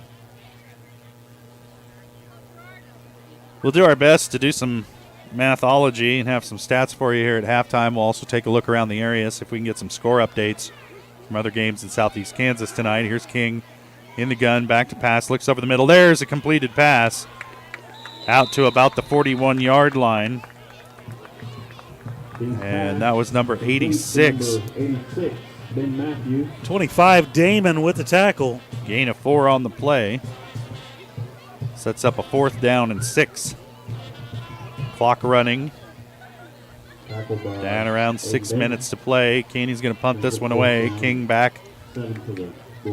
Back deep to receive it is Alex Kester. He's had a couple of good-looking returns here tonight. If he's able to field this one cleanly, it's going to be a little bit shorter. Going to take a Caney bounce. Roll inside the 20 down to about the 16-yard line. See where they spot it.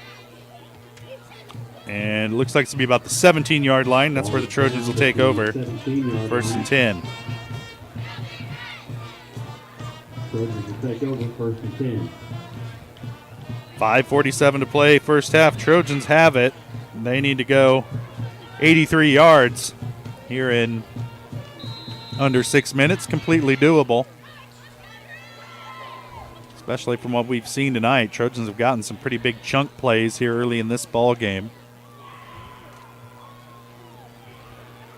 33-yard pass to Davidson. A couple of 20-yard runs. Had a 34-yard run by Kester. 49-yard run by Davidson. Here's up the middle.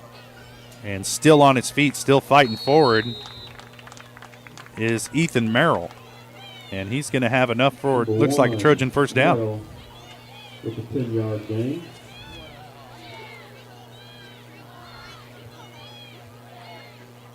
That'll give the Trojans a 1st and 10 at the 28-yard line. Ball spot is 28, 1st and 10. Clock running. 5:20 to play. High snap. Nigaman gets it under control. Throws over the top. Has Davidson. Had a step on his man, but Nigaman never really comfortable with that ball with the snap and just got rid of it. And the only person who had a chance at it was Davidson, but he didn't have much of a chance. Nigaman hadn't really set his feet tonight. Oh, every single ball so far tonight has pretty much gone deep. Well, the Bullpups have been able to get some pressure on him. They've had him on the run, rolling out to avoid it. That time I think it was just a bad snap, and the count in his head was probably off. He just got rid of the ball. Trojans come out 3 wide this time. Nigaman back to pass. Now tucks it. And he's going to throw downfield. Has a man. Wyatt Foley, 35-30. Foot race. This one's over. Touchdown, Trojans.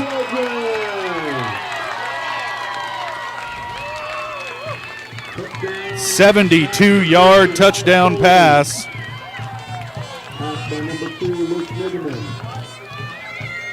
78-yard touchdown pass from Luke Nigaman to Wyatt Foley. Gives the Trojans 34-0 lead here with 4:59 to play in the first half. First time we've called Foley's name for a completion tonight. And a big one it is. 68 yards for the touchdown. Humble adds the extra point. Trojans lead it 35-0. We'll step away for a quick break, and we'll be back. You're watching Trojan football on Girard Sports Live. In the second quarter.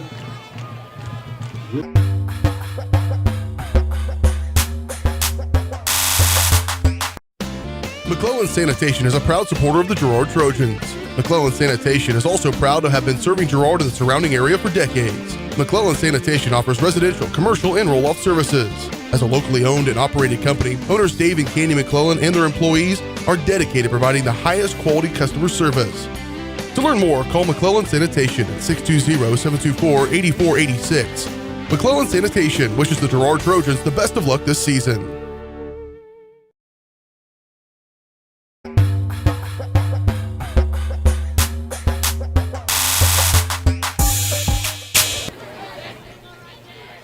Welcome back to Frank Jameson Field.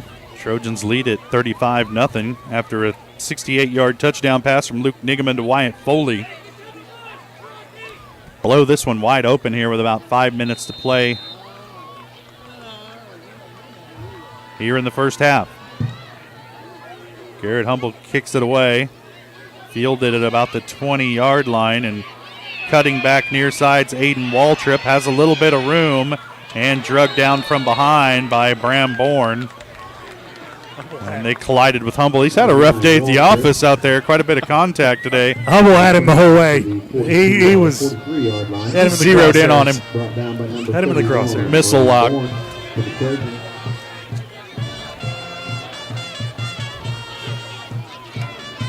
First down and 10 now for the Bullpups from their own 42-yard line. Good field position here. Caney looking for their first points of the night. Just for pride's sake, you'd like to light the lamp at least once here in the first half.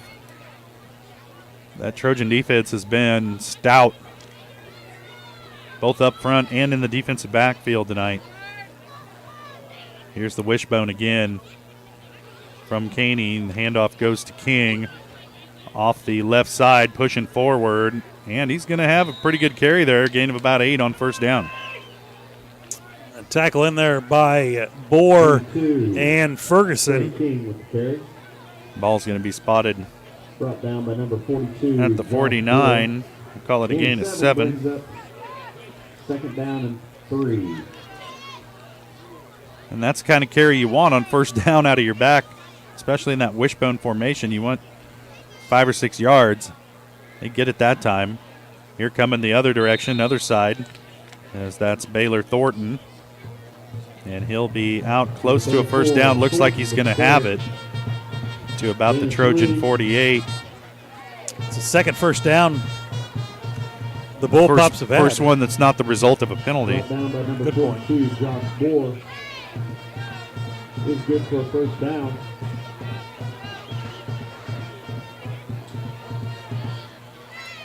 Gain of 3 on the play. First down for the Bullpups.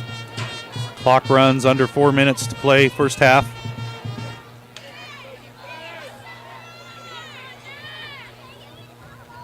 And the handoff goes to King again.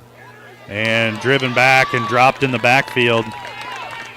Nice play on the right side of that Trojan defensive line. Alex Kester coming up from his corner position. Plug that one up. Sets up a second down and long. Second down and 13. They go into that wishbone formation. The Trojans just pinning the ears back. Well, it's one of those things where you tackle everybody. If they're in the backfield, tackle them. Quick pitch to the outside. And brought down right in front of that Trojan bench. That was Baylor Thornton. And he's going to have it out to about the Trojan 45-yard line. Bram Bourne coming up from his free safety position. Running the alley well tonight. Brings up third down and 7. Call it a gain of 5 on the play. Sets up a third down and about 7 for Caney. More manageable than a 3rd and 12. They're going to stick with the wishbone. Now they'll put Some people in motion, single backfield. And we're going to call a timeout. Caney wants to talk things over. Timeout. Caney. Timeout on the field. We'll take it with them. Trojans lead at 35-0. You're watching Girard football on Girard Sports Live.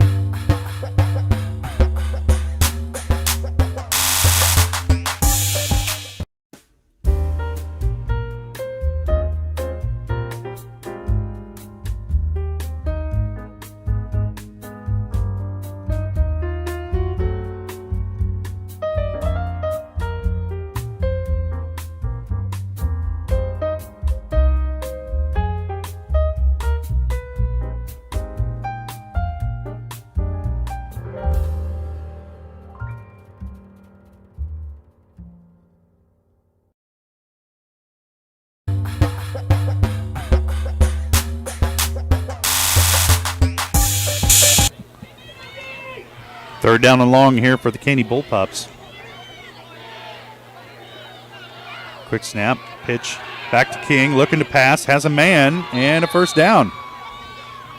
There were a lot of Trojans there in the neighborhood. Nobody made a play on the ball, and it's a good catch. Pass was completed to Gavin Stimpson, and it'll be enough for a first down for the Bullpups. So their second first down of the night. First down. Gives them a 1st and 10 at the Trojan 31. Bourne to bring down the receiver from the halfback pass.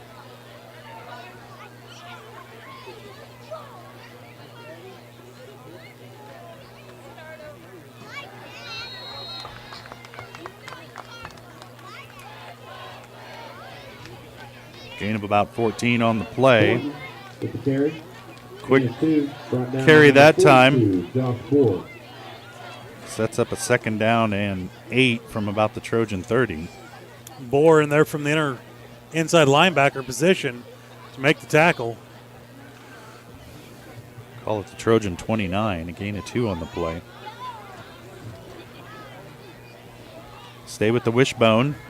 Pitch again.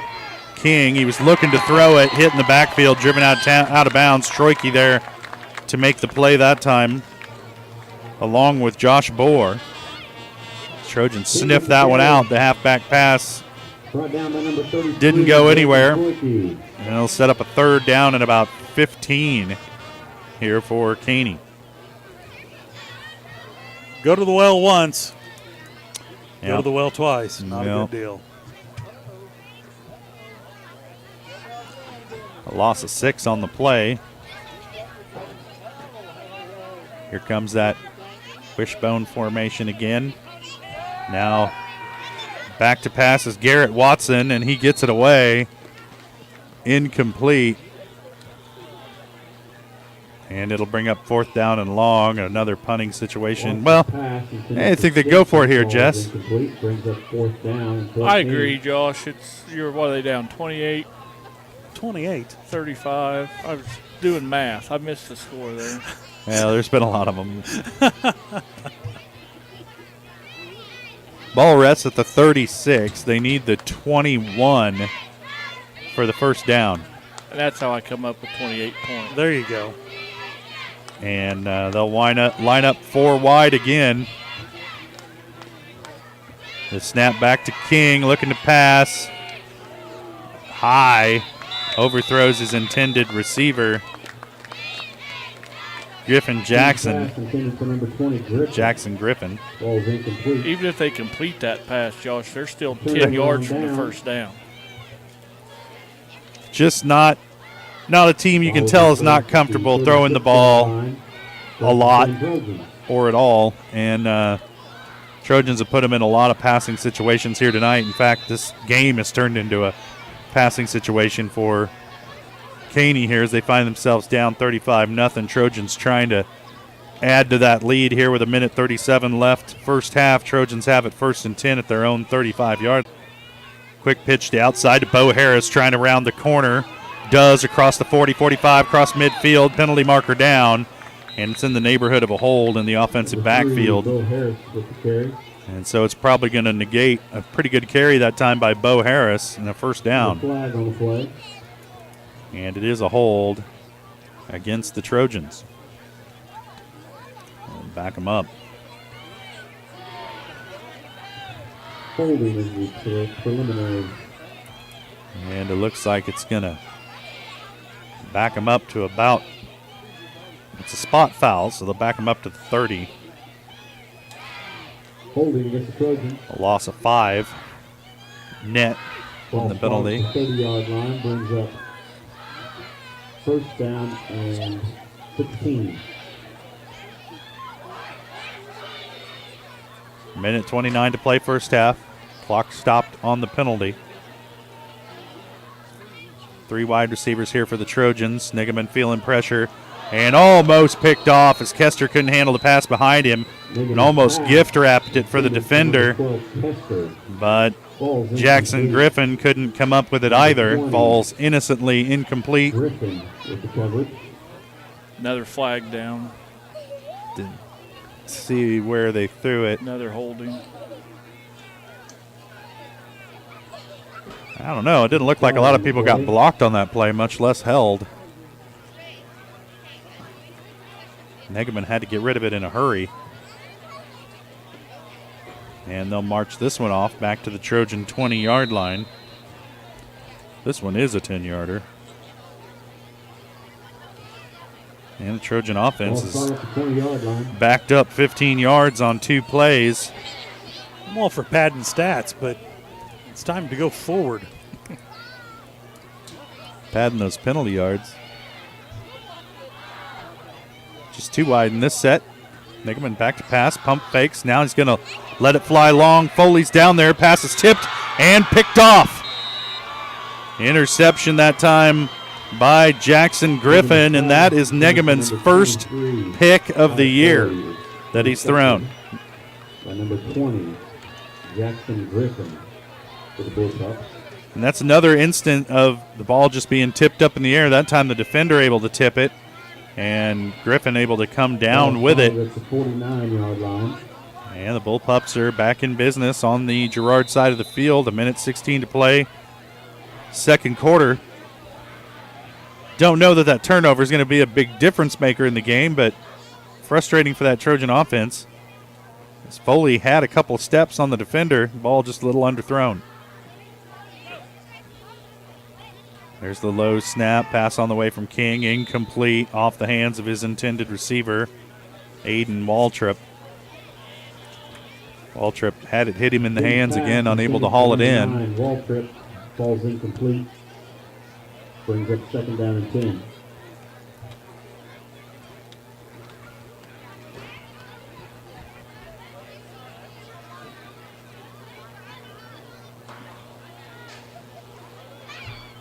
A lot of incomplete passes here in the second quarter for the Bullpups. It's made for a longer quarter. So every incompletion to stop the clock. Trojans have committed a good amount of penalties as well. Stops the clock. It's been a long third quarter. King throws this one over the top and way overthrows his intended receiver, King's pass. Ben Matthews. Number 16, Simpson. Ball's incomplete. And that'll be Covered third down by and 10.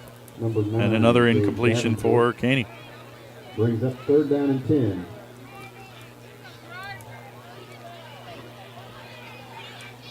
And that's just throwing it up for grabs, Dale. I mean, it is double coverage. He did not have a man. His man did not have a step. Just chucked it down there. Overthrew everybody. And now here we are, third and long.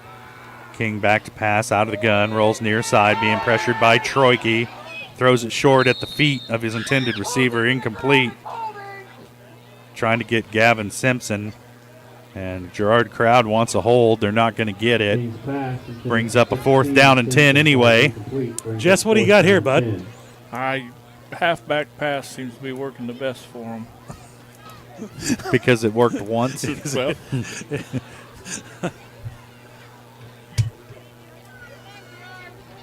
59 seconds to play.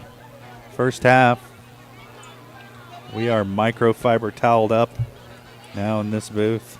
Ready to. Jess, why don't you clean something? 3 wide to the near side. Uh-oh. King in the gun. Whistles. Could be delay. Delay again. And it is delay a game against Caney. 5-yard penalty. Ball spotted at the 46-yard line. What do you think, Jess? You go for it here? About have to. I don't know. 4th and 5 ever from the 46-yard line. I would hate to give the Trojans the ball back with a minute left. That's a lot of time. Or you're going to give it back to them either way, whether you want them to score from 80 yards or score from 40 yards. Oh, almost in there to block that one for the Trojans was Juan Pizarro. Kester falls on it. Kester able to field it. Could have just got away from it, but makes it interesting. And the Trojans will take over at their own 24.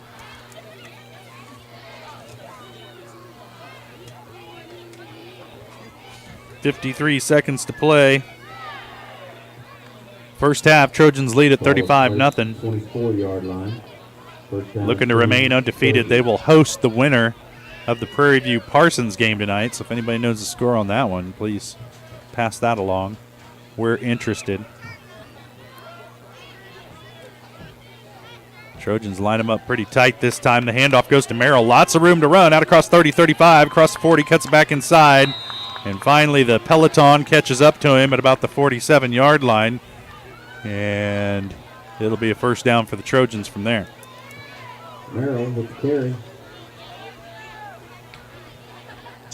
Brought down by number 20. Gain of 23 on the play for Davidson. Or I'm sorry, for Merrill. They'll blow this one up. At half, Parsons up 14-7 over Prairie View. Wow. I get to see a new team. It's hard to beat somebody twice. It is. Sometimes it's hard to beat somebody once. You got to be careful giving those scores before the game's over, though. Yeah. We found out about that. That Prairie View Iola game. There's another handoff to Merrill into Caney territory at about the 48 as clock winds down, and there's timeout Trojans. Timeout Trojans. First of the half. 24 seconds to play first half. Trojans lead at 35-0. Thought maybe they were just going to run this clock down and head into the locker room with that narrow 35-point lead. But stop the clock. Want to get a couple more plays in here. You got to think they're going to go to the air at some point. You don't call a timeout to turn around and hand it off with 24 seconds left. Well, you might as well use them. You got them. Right. They don't let you have them for the second half. Nope, you can't take them with you. I apologize. The score is 14-14 at half. Oh. That's what I was. There was a minute and a half left when I gave that. Prairie View. They're a squirrely team, and they came back late against Iola. Never really out of one. There's Merrill with the handoff again. Has enough for a first down out across the 45 to about the 42-yard line. I'm going to mark him at the 43. Merrill with the carry. Gain of 5 on the play. 6, Ben Matthews. Now 10 seconds to play first half. Nigaman back to pass. Has a man. Davenport far side. Steps out of bounds at the 35. Pass complete to number 9, Gage Davenport. Gain of 8 on the play. Brought out of bounds by number 16, Simpson. Gain of 8. Stops the clock. 6 seconds to play second quarter. 5-yard line. Trojans looking. This was probably going to be the last play of the first half. I think Trojans are going to look for something. Caney backed up in the end zone. Yeah, defensive back stand at the 10-yard line. Timeout. Trojans. Trojans will take another timeout.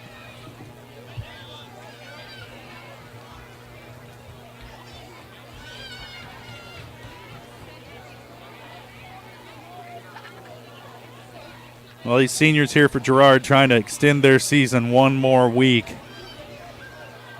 Trying to end Caney's season here tonight in Girard. We're waiting to see who their opponent will be next week. As Dale just updated you, Prairie View and Parsons tied at 14 at the half. That's a good one. It is. And that one's in Parsons? In Parsons. Parsons, the higher seed, number 2 seed, playing the number 3.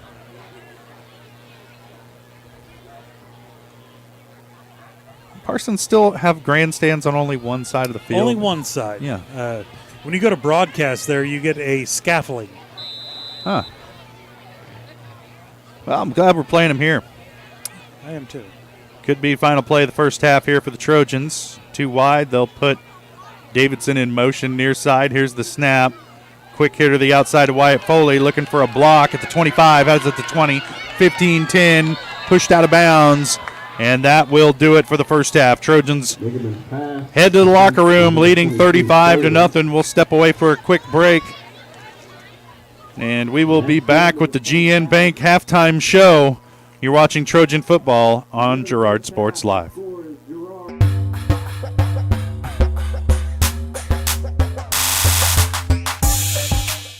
Girard National Bank is now GN Bank. Family owned and operated, GN Bank has been providing customers with the highest quality of financial services in a friendly and personal way for over 100 years. Whether you have personal, business, or agricultural needs, GN Bank is big enough to handle all of your banking needs, yet small enough to provide you with that personal touch you've grown to expect from a community bank. GN Bank, a proud supporter of the Girard Trojans. Equal housing lender, member FDIC. Learn more at gn-bank.com. The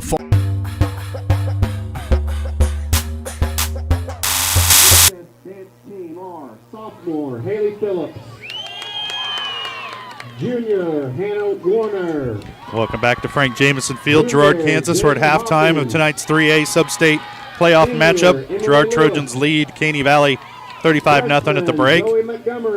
We promised some folks that we'd have the halftime dance team performance this year, so we're just going to step aside and let the dance team do their thing, and Jess will try and keep them in the frame, and we'll be quiet.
We're working on the music.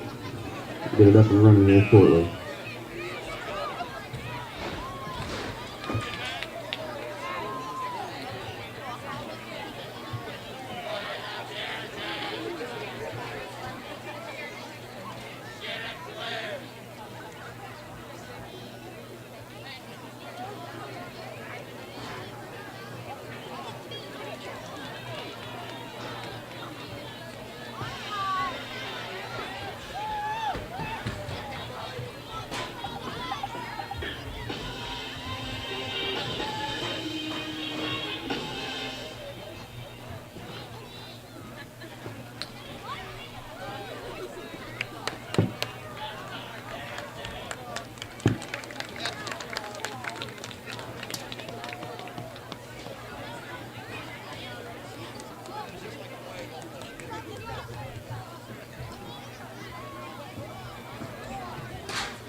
there you go, as promised. What a dash and overtime. Good job, ladies. That's the Girard High School dance team.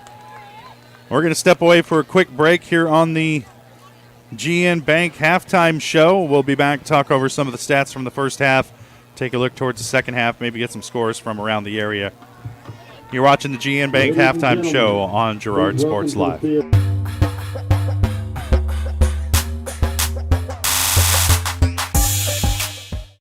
Girard's Hardware Store. Stop by Chronister's Hardware and see why so many people are saying, I didn't know they had that. Of course, Chronister's has the hardware, tools, and supplies you need, whether in the shop, on the farm, or around the house. But did you know Chronister's Hardware is also the place to pick up your PPP supplies, plus all the top cleaning brands and much, much more. From paper towels to PPP, you'll find it at Chronister's. And if they don't have it, they can get it. Shop local first. Chronister's Hardware, Girard's Hardware Store. You've enjoyed life. Over the years, your community has become your passion, something you hope future generations get to experience, just as you have. That's why the Girard Area Community Foundation has worked hard to help fulfill charitable goals and inspire generosity, meeting the needs of the communities they serve. Creating a legacy fund with GACF ensures what you leave behind is an effective and lasting improvement in the community you love so dearly. Make plans to visit GirardAreaFoundation.com, preserving traditions for those who follow. Now more than ever, Crawcan is dedicated to helping keep families connected, workers to collaborate, students to learn, and businesses to continue to serve their customers, and even for doctors to treat their patients. Crawcan's reliable high-speed fiber-to-the-home network means no buffering movies or grainy video conferences, no matter how many people are using it. Call or go online to sign up for the fastest and best internet in Southeast Kansas. Crawcan. If you need to stay connected, you need Crawcan. Peony Dental is a proud supporter of the Girard Trojans. Chris Peony DDS offers exceptional dentistry for all ages in a friendly atmosphere. In fact, Chris Peony has been caring for smiles since 1993. No wonder so many Trojan fans look so good. Peony Dental offers preventative care, Invisalign, whitening, bridges, crowns, and more. Stop by today and ask about the all-new CEREC dental system, offering same-day crowns, start to finish, right there in the office. To learn more, visit them at 106 South Ozark in Girard or go online to peonydental.com. Find us fast in names and numbers. The farmer's friend in the field is Crop Care. With their industry-leading crop scouting, Crop Care can catch diseases, bugs, and other yield-robbing issues before they affect your bottom line. Crop Care also offers grid soil sampling and plant sampling with lab-tested results, giving you an unmatched advantage. With coverage across the entire region, Crop Care has insight that can help you avoid problems before they start. Give Kurt or Josh Harris a call at 620-687-4795. Crop Care, the name says it all. Here at Farmers Insurance, we want all of our students, faculty, and staff to know that we're cheering you on. This year, we would like to spotlight a student or staff member of Girard Schools as part of our weekly Girard Sports Live broadcast.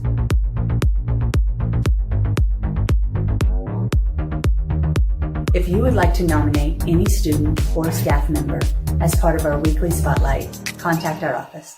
We are farmers. Bum, bum, bum, bum, bum, bum.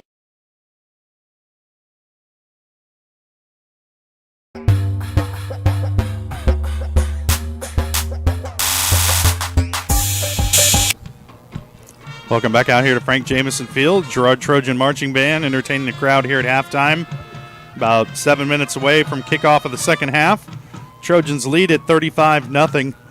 And Dale, you got some scores coming from around the area. Let's get folks updated. There we go. I do. Frontenac up 20-6 over Columbus over there in Frontenac. And let's see, 14 all at Parsons. And then let's see,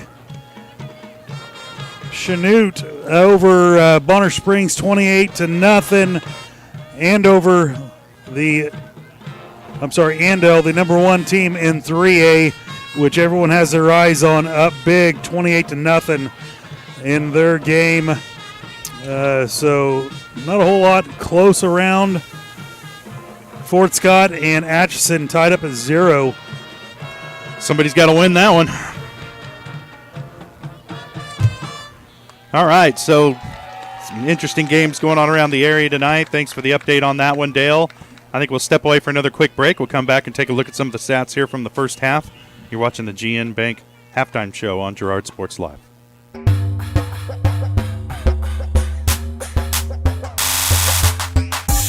Mathis Drugstore Incorporated has a proud Girard history of more than 50 years.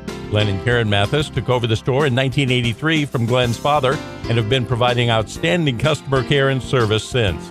At Mathis, they know their customers by name and value their support. Primary goal is to provide fast, accurate, friendly service. Mathis is a full-service pharmacy that accepts most insurance plans and supports competitive cash pricing.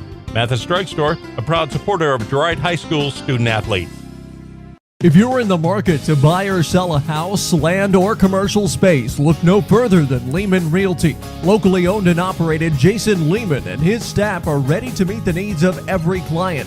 When it comes to your listing, you can trust that Lehman Realty will take the time to get to know you and your property. Lehman Realty is a proud supporter of Girard Trojan Athletics. Learn more at www.lehmanrealty.net. or call Jason at 620-724-8020. McClellan Sanitation is a proud supporter of the Girard Trojans. McClellan Sanitation is also proud to have been serving Girard and the surrounding area for decades. McClellan Sanitation offers residential, commercial, and roll-off services. As a locally owned and operated company, owners Dave and Caney McClellan and their employees are dedicated to providing the highest quality customer service. To learn more, call McClellan Sanitation at 620-724-8486. McClellan Sanitation wishes the Girard Trojans the best of luck this season. Whisper a phrase into a person's ear, then pass it on to a group of people. Notice how the message changes by the time that the last person hears it? In business, consider word of mouth in the same light. What people say may turn into something different than you would like it to be. It can't be controlled. That's why Norris Advertising provides proven ad solutions through radio, billboards, and digital sign sales, allowing your message to be controlled by the person that knows your business best. You, Norris Advertising, a proud sponsor of Trojan Athletics. The Producers Co-op Farm Store is committed to making your life easier by supplying you with the things you need for your farm and home. As always, the Producers Co-op Farm Store has a great selection of farm and ranch supplies, including pet supplies, ranch and corral building supplies and equipment, automatic waterers and feed bunks, tack, dog food, pet and animal health supplies, workwear, boots, and much, much more. Come in and check out the great deals on lots of new merchandise as well. Proudly serving Girard and the surrounding area, and proud to support the Girard Trojans. Roto-Rooter is proud to serve Girard and the surrounding area, offering sewer and drain cleaning, as well as septic and grease trap pumping 24 hours a day, 7 days a week. From toilet clogs to video inspections, sewer line repairs to complete replacements. To make an appointment, call 620-231-5630. Roto-Rooter is now owned by GHS alum Braden Peak and GMS teacher Heather Peak, and they are proud to support the Trojans. Roto-Rooter, 620-231-5630. See their ad in names and numbers.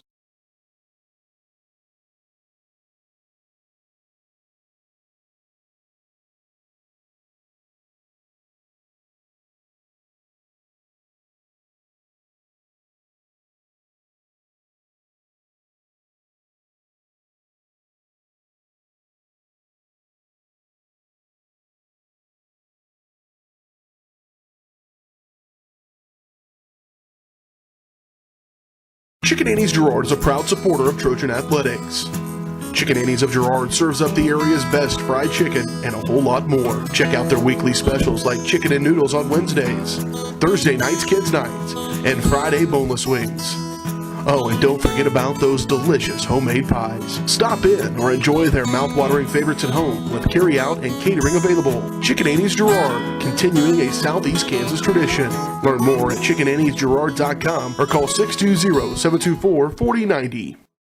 Your victories are awarding moments at Wilbert's Signature Awards and Engraving. New owners Greg and Missy Scott are excited to build on the 30-plus year tradition of Wilbert's, known across the area as the premier shop for sports awards, medals, custom engraving, plaques, trophies, gift items, corporate awards, and so much more. And with cutting-edge equipment being added, Wilbert's is poised for another successful 30 years. When hard work needs recognized, trust Wilbert's Signature Awards and Engraving. Find them on Facebook and at wilbertawards.com. For years, James Brumback and Brumback Service Center have been keeping area residents on the road with high quality and fast service. Let's face it, none of us have time for a breakdown, So be sure to stop by Brumback's for preventative maintenance, oil changes, and tire repairs. Brumback's is also your place for new tires with a variety of quality brands to choose from. Brumback Service Center, 312 East St. John in Girard. Call 620-724-6770. Good luck, Trojans, from Brumback Service Center. Now more than ever, Crawcan is dedicated to helping keep families connected, workers to collaborate, students to learn, and businesses to continue to serve their customers, and even for doctors to treat their patients. Crawcan's reliable high-speed fiber-to-the-home network means no buffering movies or grainy video conferences, no matter how many people are using it. Call or go online to sign up for the fastest and best internet in Southeast Kansas. Crawcan. If you need to stay connected, you need Crawcan. A partner in your fields and in your success. That's what you get with Murphy Seed. Channel seedsman Matt Murphy knows your fields and can recommend the elite seed products designed to perform in your area, maximizing the profitability of every acre. With Murphy Seed, you'll get year-round, hands-on, customized service. To learn more, call Murphy Seed at 620-249-6419. Your partner at every stage. Matt Murphy and Murphy Seed.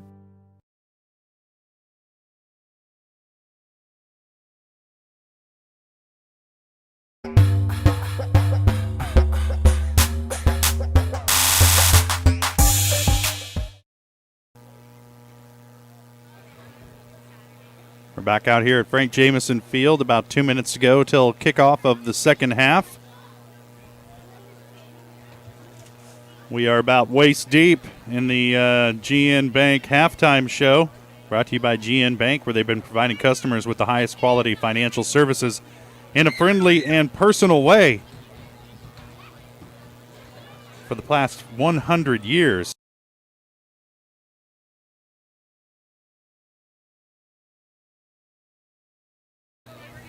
.com. And Dale, let's take a look at some of the statistics here for the first half. First off, for the Trojans, rushing the ball, being led by Ethan Davidson, 5 carries, 76 yards, and a touchdown. Ethan Merrill, 7 carries, 58 yards. Alex Kester, 4 carries for 43 yards. And Bo Harris with 2 carries for 11 yards and a touchdown. Luke Nigaman has 1 carry for 9 yards. He's also 7 of 12 passing, 169 yards, 2 touchdowns, and his first interception of the year. Actually kind of a pedestrian performance for Nigaman in the first half, that's 7 of 12, but he was dealing with some pressure and overthrew a couple of balls early. Also a couple of tip balls, which is what cost him that interception there in the first half. Receiving-wise, Wyatt Foley, 2 catches for 93 yards and a touchdown. Ethan Davidson, 2 catches for 45 yards and a touchdown. And Davenport with 2 catches for 17 yards there in the first half. So a good offensive first half for the Trojans. And you had a great stat for Brecken Troike there in the first half, just really bringing the wood defensively for the Trojans. Yeah, on defense, 11 tackles for Troike. And that is due to your 3 linemen doing their job, taking on a double team, opening up Troike for those tackles. Josh Bohr with 6 tackles down the road. Sharman with 3 tackles, but with a punt block and recovery as well. So great job by the Trojan defense so far in the first half. Let's see if the Trojans can keep it going, see if they make any personnel changes here as we get set for the third quarter of action from Frank Jameson Field here in Girard. A beautiful night for high school football and a great facility for it here in Girard. Certainly a great facility if you're a broadcaster. Like if you're going to spend your evening in a press box, this is a good one to do it. So nice. Big thank you to CDL and Farmers Bank. They recognized them last week for their donations. So teams having to switch sides. Everybody lined up on the wrong end of the field. So Garrett Humble will go set his tee on the other 40-yard line.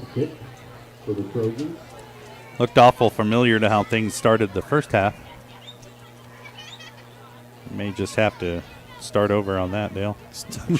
It is touchy. Touchy. Yeah. Oh, it's so close. Just a skosh to the left there.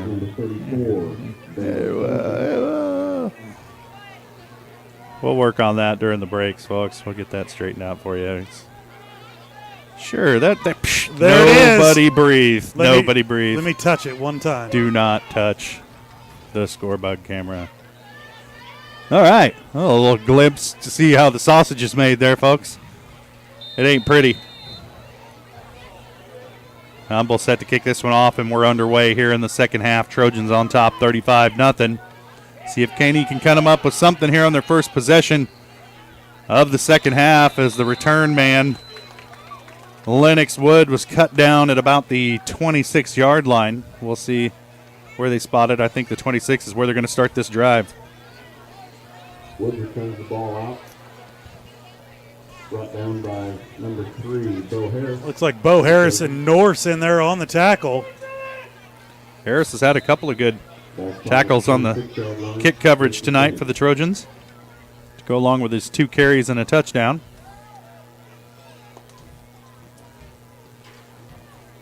$11:20 to play. Here's the snap. They're going to run it right up the gut. And you see some newer players in there for the Trojans. And they'll pick up about 7 on that carry. I believe it was King who was the ball carrier. Brought down by number 31, Graham Bourne for the Trojans. We'll give him credit for it anyway in our unofficial stat book. That one, I believe, was Baylor Thornton. He's still churning. Good hard run. Took a while to get a whistle on that one. And it'll be enough for a first down for the Bullpups. Eric Williams makes contact in the backfield. Just couldn't quite wrap him up.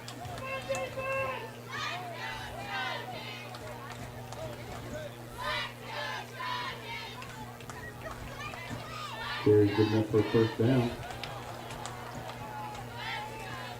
They'll stay with that wishbone formation. Late handoff up the middle.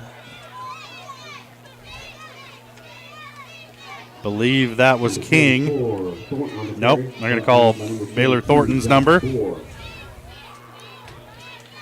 And he'll have about 4 yards on that carry. Ball rests at the Trojan 42. Second down and 6. Under 10 minutes to play, third quarter. Is that the Parsons Prairie View game? It is. Early in the third. Parsons up 21-14. Slow pitch to the outside as Thornton trying to round the corner, tries to cut it back in.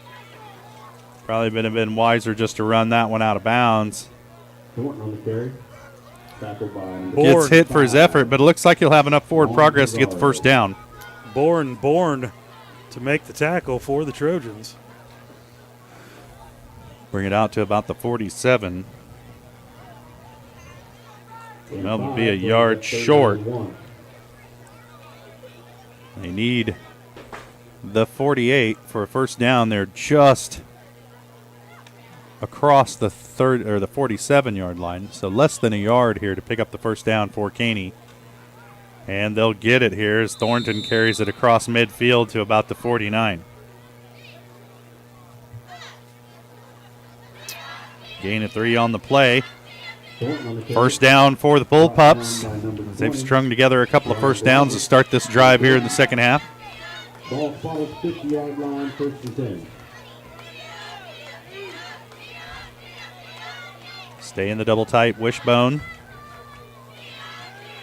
Handoff goes to King, left side. Trojans waiting on him. They're going to give him a yard forward progress, but it's been tough sledding for King tonight. There's Pizarro, Sharman, and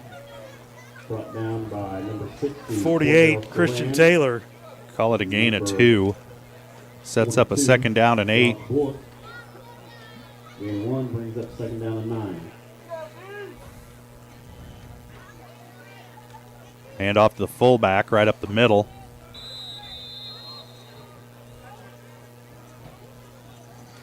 I'm going to have to wait for everybody to unpile to figure out the number there.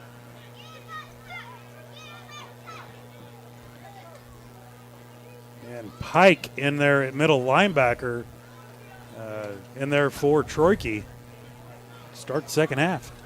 I think that was Caleb DeGier. 45, third down and 5. And that'll bring up 3rd and 5 at the 45. Quick pitch to the outside to Thornton. He has some blockers in front of him. Now wants to reverse his field. And you can't do that with a team with this amount of speed. There's a flag on the play. And that's going to be in the neighborhood of a hold or a block in the back, I believe. Just from the nature of how that play was going. Flock of Trojans. Ooh. Probably want to decline that penalty, though. As Bramborn gets up a little gingerly after that collision. And it's going to be a block in the back against Caney. Illegal block in the back. And Caney.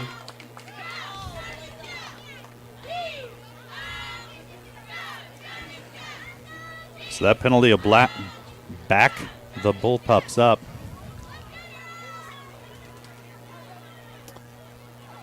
To their own 38. Big penalty that time.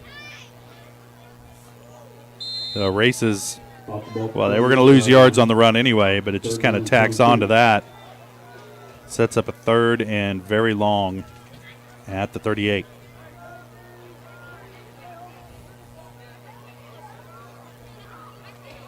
I didn't see the block in the back, but I rarely do. Yeah. Wishbone formation again. King under center. He's back to pass. Looks over the middle. Has a man. Catch is made by Gavin Stimpson, Ball's the out. junior. And the Trojans end up with the ball. Did Stimpson fumble it? Said a catch and a fumble. Pass is complete. Number 16. Okay. Bohr will gather it up Fumble and recovered by the Trojans. scramble it downfield. And return to the 38-yard line. Nope, I'm sorry, that's First Christian. and 10 Trojans. The Trojans will have it 1st and 10 at that 38-yard line. After the fumble returned by Norton. Norris is coming in. Mm-hmm. Townsend. No more Luke Nigaman tonight.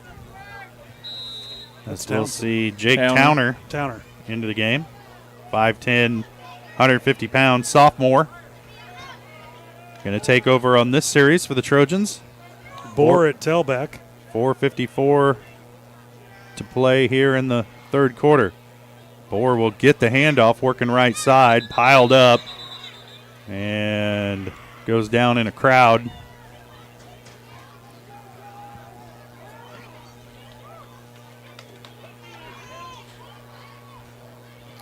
John Gilmore will check into the game. Second down and 10. And Harris will come out. Give him a yard on the play. Up to the 37, brings up a 2nd down and a long 9.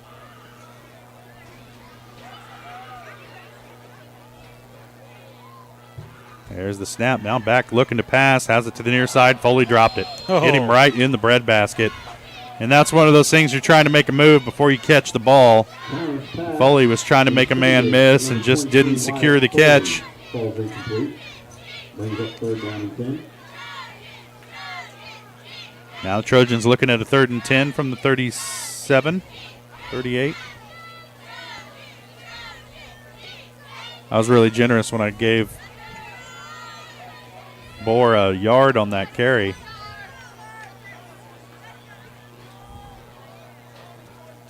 Three and a half to play, 3rd quarter. 3rd and long here for the Trojans. Bohr gets the handoff. He's going to get out near a 1st down.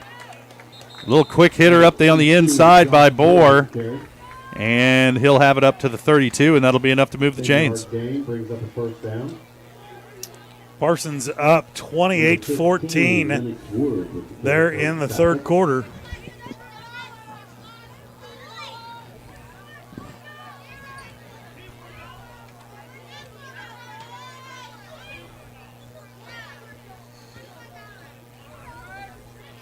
Gain of 10 on the play for Bohr. 1st down and 10 for the Trojans from the 27-yard line. Fumbled snap. And a big loss on the play that time as Towner tried to make something out of it after he picked it up. Just couldn't get his feet under him, loses his balance. And it's going to back the Trojans up to their own 37-yard line, a loss of 10.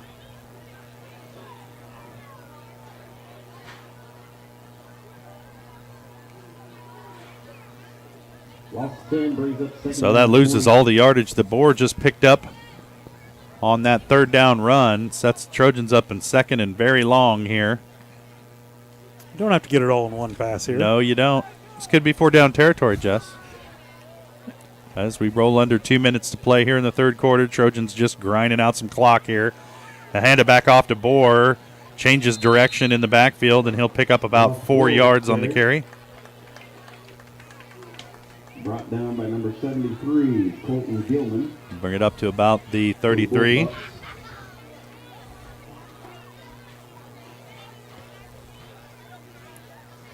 Davenport and Foley will check out.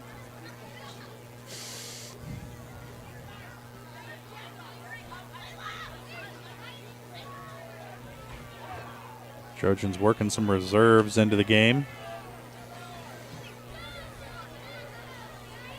Now Jacob Combs is a wide receiver to the near side. Bohr gets the handoff and gets walloped in the backfield. That's King making the tackle. No gain on the play. And sets up 4th and long for the Trojans, and they're going to go for it here. You're kind of in no man's land, too close to punt, too far to kick a field goal. And you can take the maximum amount of time to run this play. 10 seconds on the play clock as they break the huddle and get to the line. Now 5 seconds on the play clock. Bad snap. Towner gets it down, throws it up for grabs, and thankfully Bohr able to play a little bit of defense and rip that one away from the defender, caused the incompletion, and it'll turn it over on downs. Bullpups will take over. And the Trojan defense will be number 52 on the defensive line, McLeod. Number 72, Kotzman. And that's going to be in the third quarter. Number 65. Nope. 63. Carmen Horning on your front three.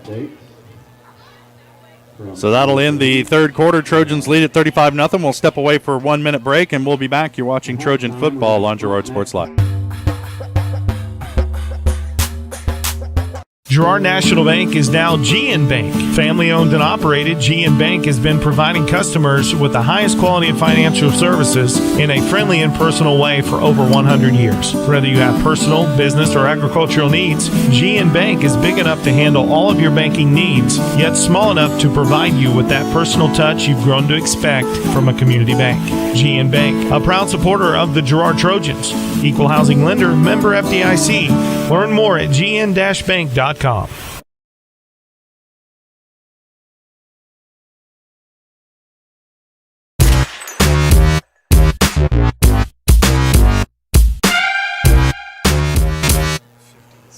Welcome back out here to Frank Jameson Field.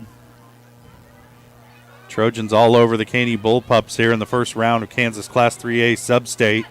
They lead this one 35-0, and there's a handoff up the inside. And I think it was King. Yep, it was. Trey King on the carry. He'll have about 5 yards. Number 52, Bear McLeod. Bring up second down and 5 at the 38. Trojans just watching the clock, waiting for this one to wind out. Also watching that score over in Parsons. As Parsons up right now on Prairie View. 28-14. Yeah. And we have seen Prairie View come back from bigger deficits this year. But certainly things going the Vikings' way. over there in Parsons tonight.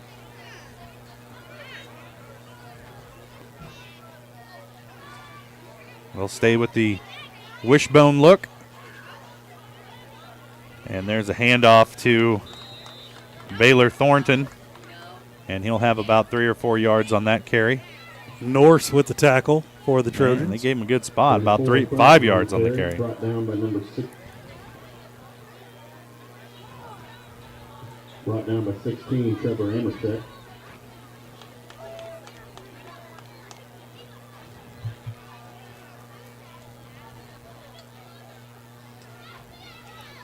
Brings up 3rd down and about 5. Back to pass, looking over the top. Lots of traffic, caught out of bounds. As that was a decent looking pass and catch that time from Garrett Watson. His receiver's still down over there on the sidelines.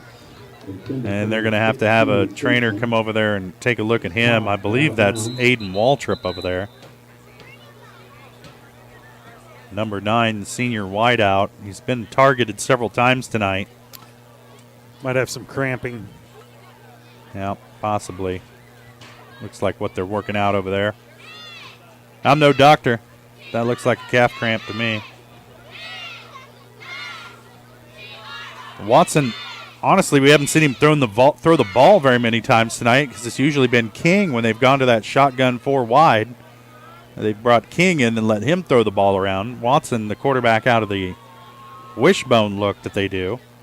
And only a couple of pass attempts tonight for him out of the wishbone. Watson got it there that time, but just about a yard out of bounds. Clock stops with the injured player. 9:50 to play, 3rd quarter. They try to work that cramp out over on the sideline, and boy, if they just roll him over one time. If he's, I was going to say, he's just barely too close to the field to go ahead and keep playing. There we go. Now he's up and around. And that was Aiden Waltrip. They don't give height or weight on this roster for Caney. Kind of the generic roster. Well, you give that height and weight in August, the kid may grow. So, handoff goes to King. Fights through the first tackle. He's going to have a 1st down out to about the 45-yard line. A good hard run that time by Trey King.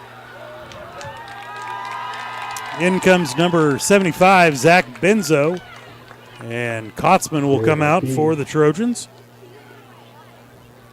Tackled by 81, Joel Jubber.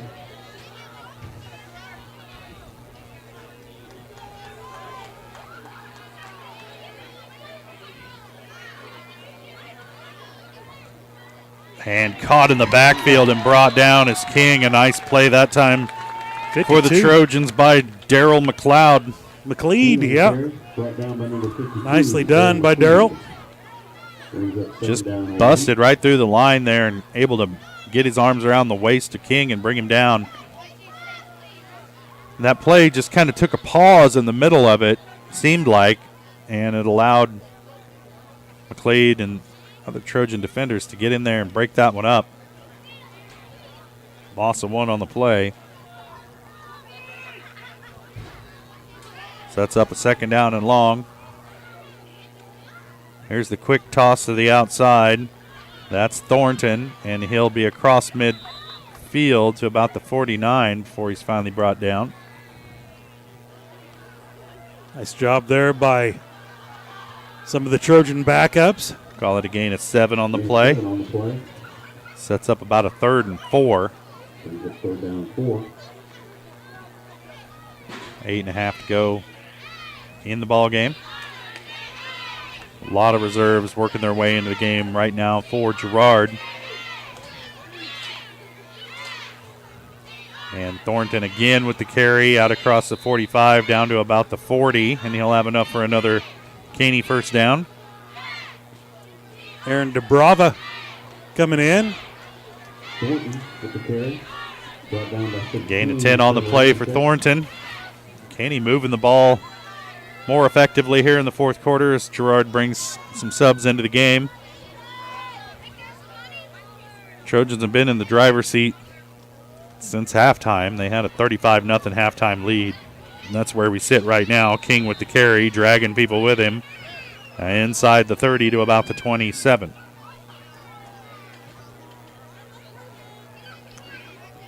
Joel Jubber in there for the tackle. Gain of 13 for Thornton. Scott Moore making his way into the game, freshman.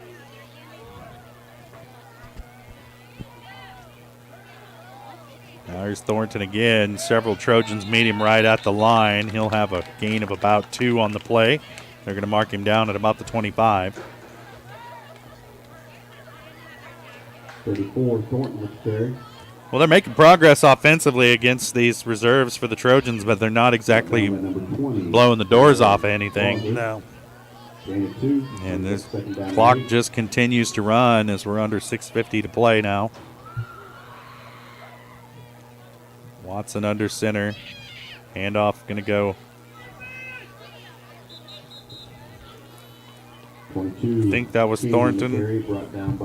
King on the carry. Yep. Host of Trojans there. Nice gang tackle. They move well. Going to pick up about a yard on the play. It'll move it, call it 2 yards on the play. It'll move it down to the 23. They're still huddling up, so not a lot of urgency. Officials are going to take a timeout. We have a player down over on the Caney sideline. Wasn't in the action, just kind of went down over there on the sideline. Chains get him? I don't know. As we have a break, I'll take a look. Yeah. Once you do that, we'll take a break with them. We'll step away for 30 seconds and we'll be back. You're watching Trojan Football on Girard Sports Live.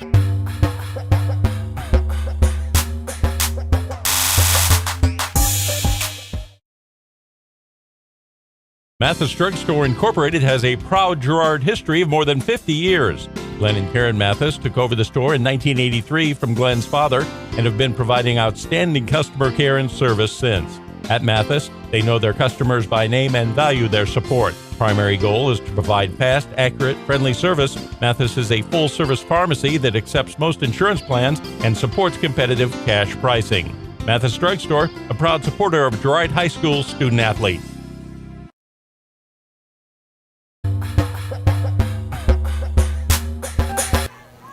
Now we're back underway here. 3rd down and long for Caney from the Girard 23-yard line. The direct snap to the back. King, he's going to throw over the top, has a man at the 1. Touchdown. Gavin Stimpson with the catch. And that's the best-looking pass play of the night for Caney. And it's a 23-yard touchdown. Halfback pass. Direct snap to the back. And the pass nets the Bulldogs their first score of the night. 5:35 left the fourth quarter. They trail at 35-6 here against the Trojans. And you're going to go for 2 here. Because, of course, you are. And the handoff goes to King. Tries to fight his way in and does. And he's limping around. He's playing through a lot of pain. But he's thrown a touchdown pass, scored a 2-point conversion. And the Trojans lead at 35-8. 5:09 and counting. We've gone to the running clock here in the fourth quarter. And we'll step away for 30 seconds. We'll be back. You're watching Trojan Football on Girard Sports Live.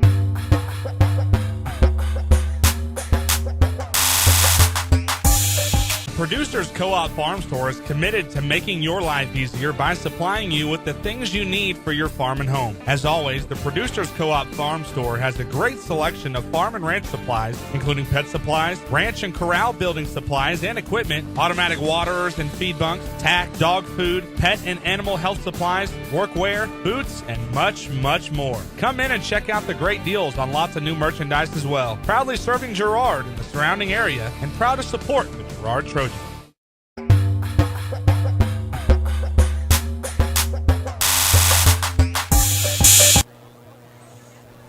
Welcome back out to Frank Jameson Field. 4 minutes and counting. We've gone to running clock here in the fourth quarter. Trojans lead at 35-8. Jess just bet us a nickel that we'd see an onside kick here. They don't look like they're lined up for it. That's all part of the trickery. What's tricky is that rat tail. I vote we bet a zero spook or something on it. Squib kicker to the out of bounds line. Oh. A lot of contact there. Nothing. No flags. Incidental. Clock winds under 3.5, so the Trojans are going to take over. Looks like on their own 35.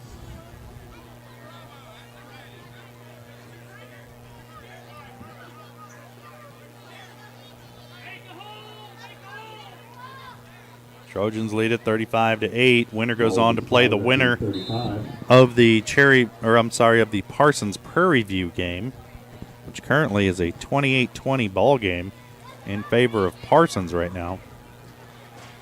We're watching it on the internet because we can multitask. They don't have a clock, though. We have no idea how much time's left in that game. Sometimes we don't have a clock either, so I sympathize with them. Snap, handoff goes right up the middle. See who we credit with this carry. Scott Moore.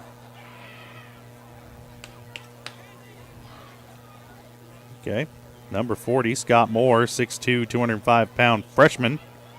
Running back. Good-looking kid. Upcoming prospect. Picked up 3 yards on the carry. Going to set up a 2nd down and 7 for the Trojans from their own 38. Now down around 2 minutes to play. Valuable time in here for some underclassmen.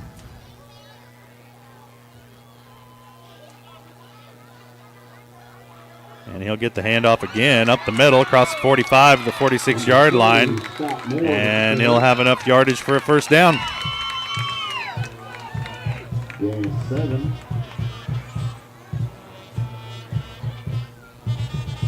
Number 20, Jackson Griffin. 1st down and 10 for the Trojans from their own 46-yard line. Clock running down to 1.5 minutes now as they're waiting for the chain gang to get there, get themselves moved.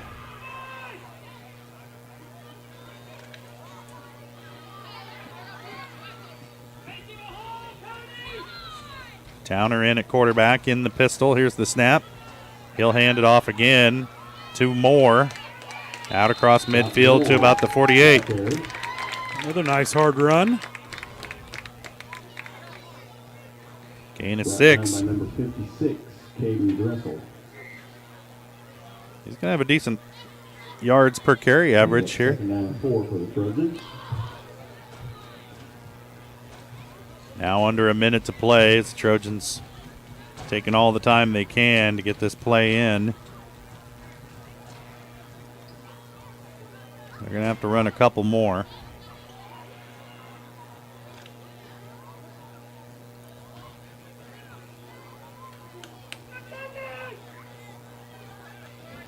Fumbled snap. Towner able to get back on top of it at about the 46. It'll be a loss of 6. They're going to give him the 47. Loss of 5. That'll be the final play of the game.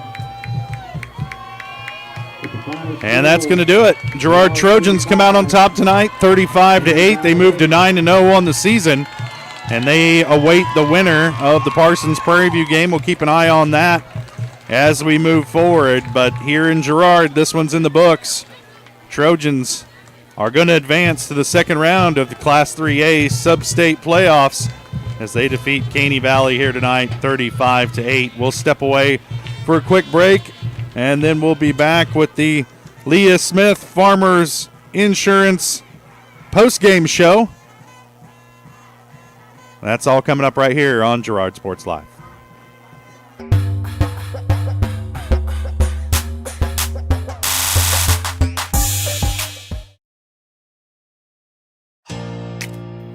Here at Farmers Insurance, we want all of our students, faculty, and staff to know that we're cheering you on.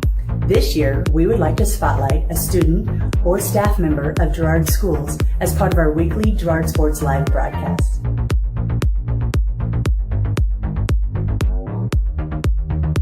If you would like to nominate any student or staff member as part of our weekly spotlight, contact our office. We are farmers. Bum, bum, bum, bum, bum, bum. Community National Bank and Trust has been serving the area for more than 30 years with a strong commitment to the highest quality leadership and banking services. Stop in soon and pick up your very own Girard Trojan Instant Issue Mascot Debit Card. While you're there, be sure to ask about Secure Lock, mobile banking, Guardian Secure Checking, and People Pay. Learn more at mybankcnb.com. Community National Bank and Trust is a proud supporter of Girard Schools. Member FDIC. Go Trojans!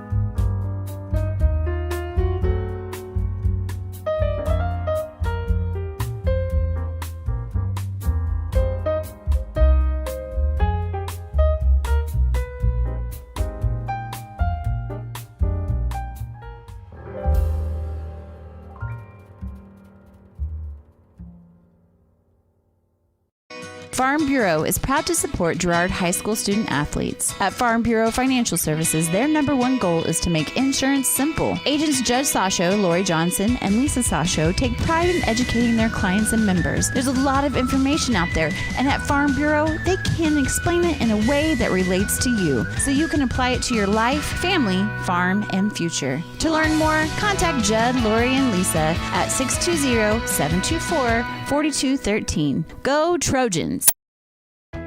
Hydrix, your dependable independent. Depend on us for service, for selection, for price. Get huge Samsung savings. Leave notes, sync calendars, and display your photos on the new Samsung Family Hub refrigerator. Plus, get free same-day delivery. Why shop for appliances where the motto is do it yourself when you can depend on the know-how of people who live appliances every day? The only thing better than our price is our service. Hydrix, Fort Scott, and Girard.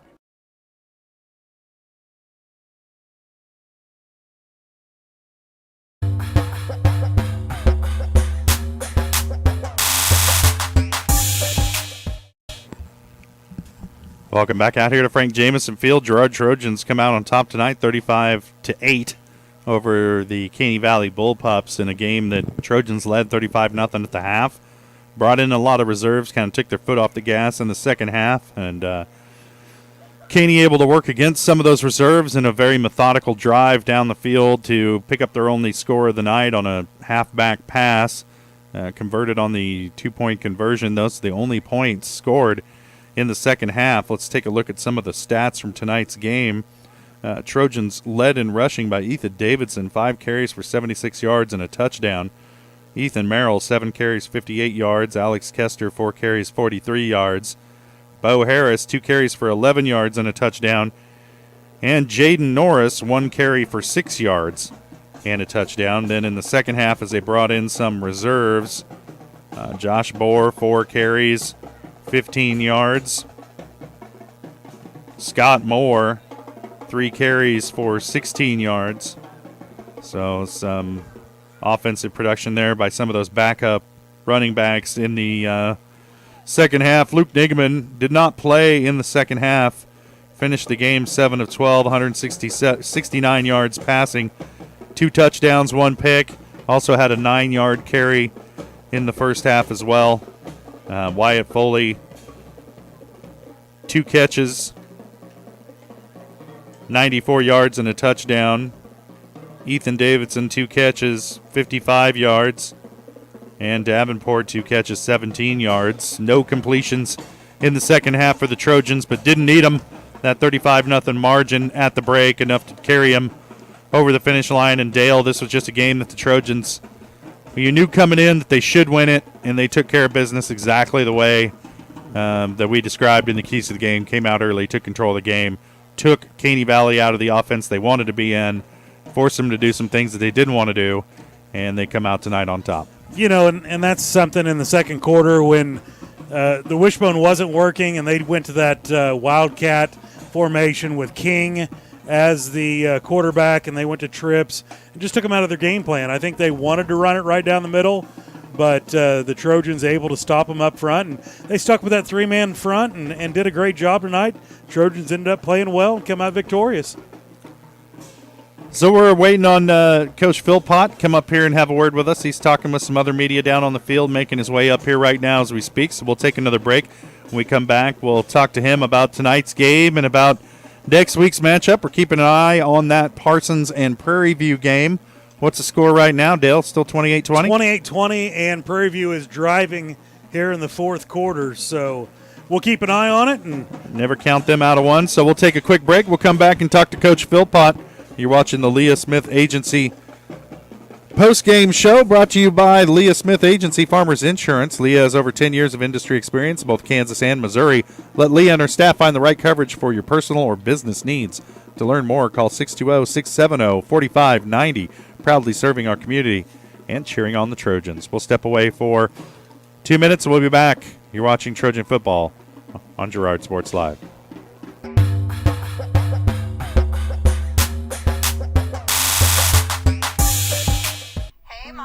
Now more than ever, Crocan is dedicated to helping keep families connected, workers to collaborate, students to learn, and businesses to continue to serve their customers, and even for doctors to treat their patients. Crocan's reliable high-speed fiber-to-the-home network means no buffering movies or grainy video conferences, no matter how many people are using it. Call or go online to sign up for the fastest and best internet in Southeast Kansas. Crocan. If you need to stay connected, you need Crocan.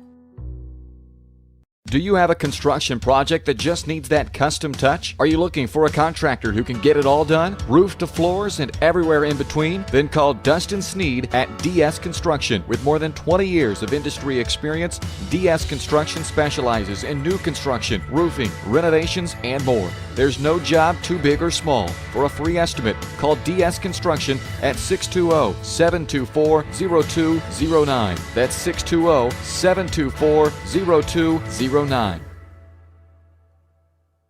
Farmers Bank is a proud supporter of the Girard Trojans. For years, our customers have worked with the Farmers Bank staff located in Walnut, St. Paul, and Hepler. Now, with our new location in Girard, the community can experience the same service that has kept families coming back to Farmers Bank for generations. Stop by and visit our friendly staff at Farmers Bank at any of our locations in Walnut, St. Paul, Hepler, and Girard. Equal housing lender, member FDIC. Girard Medical Center now offers both outpatient pulmonary and cardiac rehabilitation services. Our approach combines physical therapy, respiratory therapy, behavioral health, and nutrition to help you become more fit and active. With cardiac and pulmonary rehab, we want to focus on lifestyle changes. We provide people with education to help prevent further events. Each treatment is unique to the individual patient because at Girard Medical Center, we care for our communities one patient at a time. Call us at 620-724-5126. The farmer's friend in the field is Crop Care. With their industry-leading crop scouting, Crop Care can catch diseases, bugs, and other yield-robbing issues before they affect your bottom line. Crop Care also offers grid soil sampling and plant sampling with lab-tested results, giving you an unmatched advantage. With coverage across the entire region, Crop Care has insight that can help you avoid problems before they start. Give Kurt or Josh Harris a call at 620-687-4795. Crop Care, the name says it all.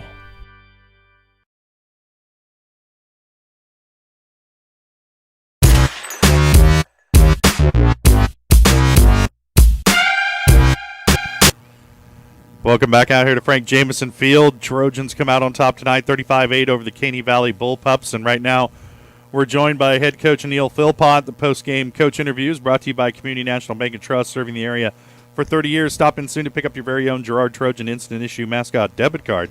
Community National Bank and Trust is a proud supporter of Girard Schools. Learn more online at mybankcnb.com. Coach, your team came out and pretty much controlled this one from the word go against a offense that you could tell wanted to be physical with you, so you got to be pretty proud of the defensive effort your kids put up tonight. Yeah, it was, I thought we did a nice job of stopping the run. It's something they wanted to do, and, we were able to kind of get off to a good start, maybe make them do some things they didn't really feel comfortable doing, but they stuck with it, and our kids battled, tackled well, I thought, for the most part throughout the evening. got a lot of bodies to the ball, and that's big in that kind of offense. You kind of at some point in time you just kind of start tackling piles because they'll form a pile and just keep rolling. And it was nice to see that they didn't have any really long sustaining drives. That was kind of maybe a concern that they wanted to ground it out and shorten the game. But I thought our kids played hard. It's kind of been a weird week for us, and I thought with no school today out of the routine that we tried to do the best job we could to keep them in routine. But I thought they handled that well and didn't have a lag from kind of an emotional game last week maybe to this week being a weird week. I thought we got off to a nice start. Well, yeah, 2 weeks in a row where teams wanted to be physical with you up front, and Wishbone can be a difficult offense to stop, especially with 3 down linemen. But your kids did a great job of plugging all those gaps tonight. And like you said, sometimes you just hit everybody in the backfield when you're facing the Wishbone. But they seemed to do their responsibilities well and got them shut down early. And then you saw them switch into that 4 wide shotgun set, and you knew once that happened that you had them doing things that they didn't really feel comfortable doing. Yeah, and if we're hoping to get up maybe a little bit, score, get off to a good start, and maybe do that and get them out of their comfort zone. And we were fortunate enough to do that. So, our kids, that you guys defense, it fits as one. If they're everybody's seeing what they're supposed to and fitting what they're supposed to and tackling like we talk, then it can be effective. So we've done a nice job against the run the last few weeks, and it's this time of year you've got to be good against the run and take care of the ball. And we've done a pretty nice job of that in the last few weeks. Well, you're able to get some of your starters out of the game and kind of protect them for the second half. Got some younger guys, some experience, but Luke Negaman had threw his first pick of the year tonight. We all hated to see that happen on a tipped ball, but he was 7 of 12 for 169 yards, 2 touchdowns, and an interception, and we were joking that that's kind of a pedestrian performance for him this year, throwing those 5 incompletions. Yeah, he's had a really nice year, and he's done a really nice job of taking care of the ball, and that's probably a big contributor to our success is extending drives and making some big plays in there. But it's pretty impressive that this was his first one, but it's kind of one of those things that it was tipped, but maybe it was a bad play call at 1st and 25 or whatever it was. Should have just taken the underneath stuff from me, and I maybe got a little greedy on that. And so, hate to see it happen, but it's a good experience. You're going to have some of those things, and sometimes that's a small adversity you have to pay. But if you can learn from it, he'll be better off down the road. Well, over in Parsons right now, Parsons and Prairie View in a dogfight. Prairie View just scored a touchdown.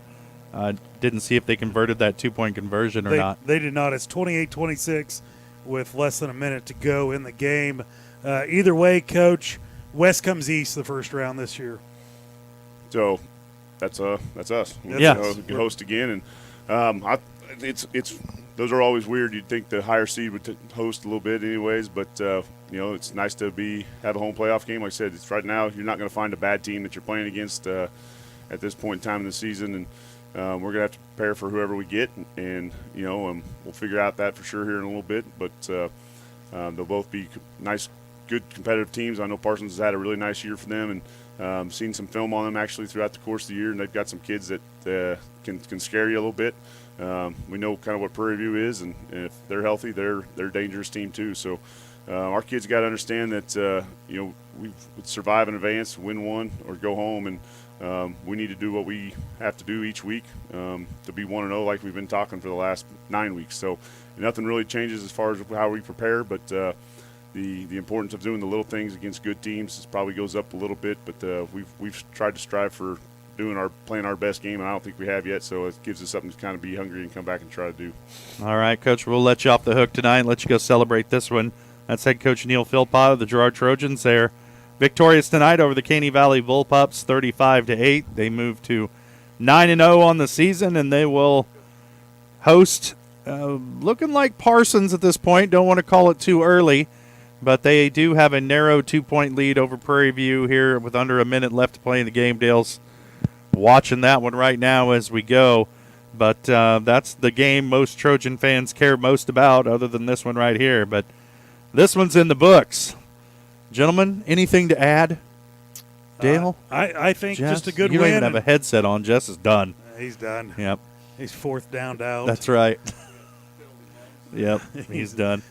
All right, so for Jess Murphy, for Dale Shireman, I'm Josh Lettner saying thanks for joining us tonight for Trojan football. We'll see you back here next Friday when the Trojans will most likely host the Parsons Vikings here in the second round of Kansas Class 3A sub-state action. You've been watching Trojan football on Girard Sports Live. You've been watching Trojan Athletics on Girard Sports Live. Girard Sports Live is presented by Crocan, your community technology partner. Learn more at ckt.net. Also by Ag Choice of Epler, American Family Insurance, Jenny Collins Agency, Bradshaw Collision Repair, Call Service, Community National Bank and Trust, Derailed Commodity, Diskins Auto and Towing, DS Construction, Evans Motors, Farm Bureau Financial Services, Farmers Bank, Girard Medical Center,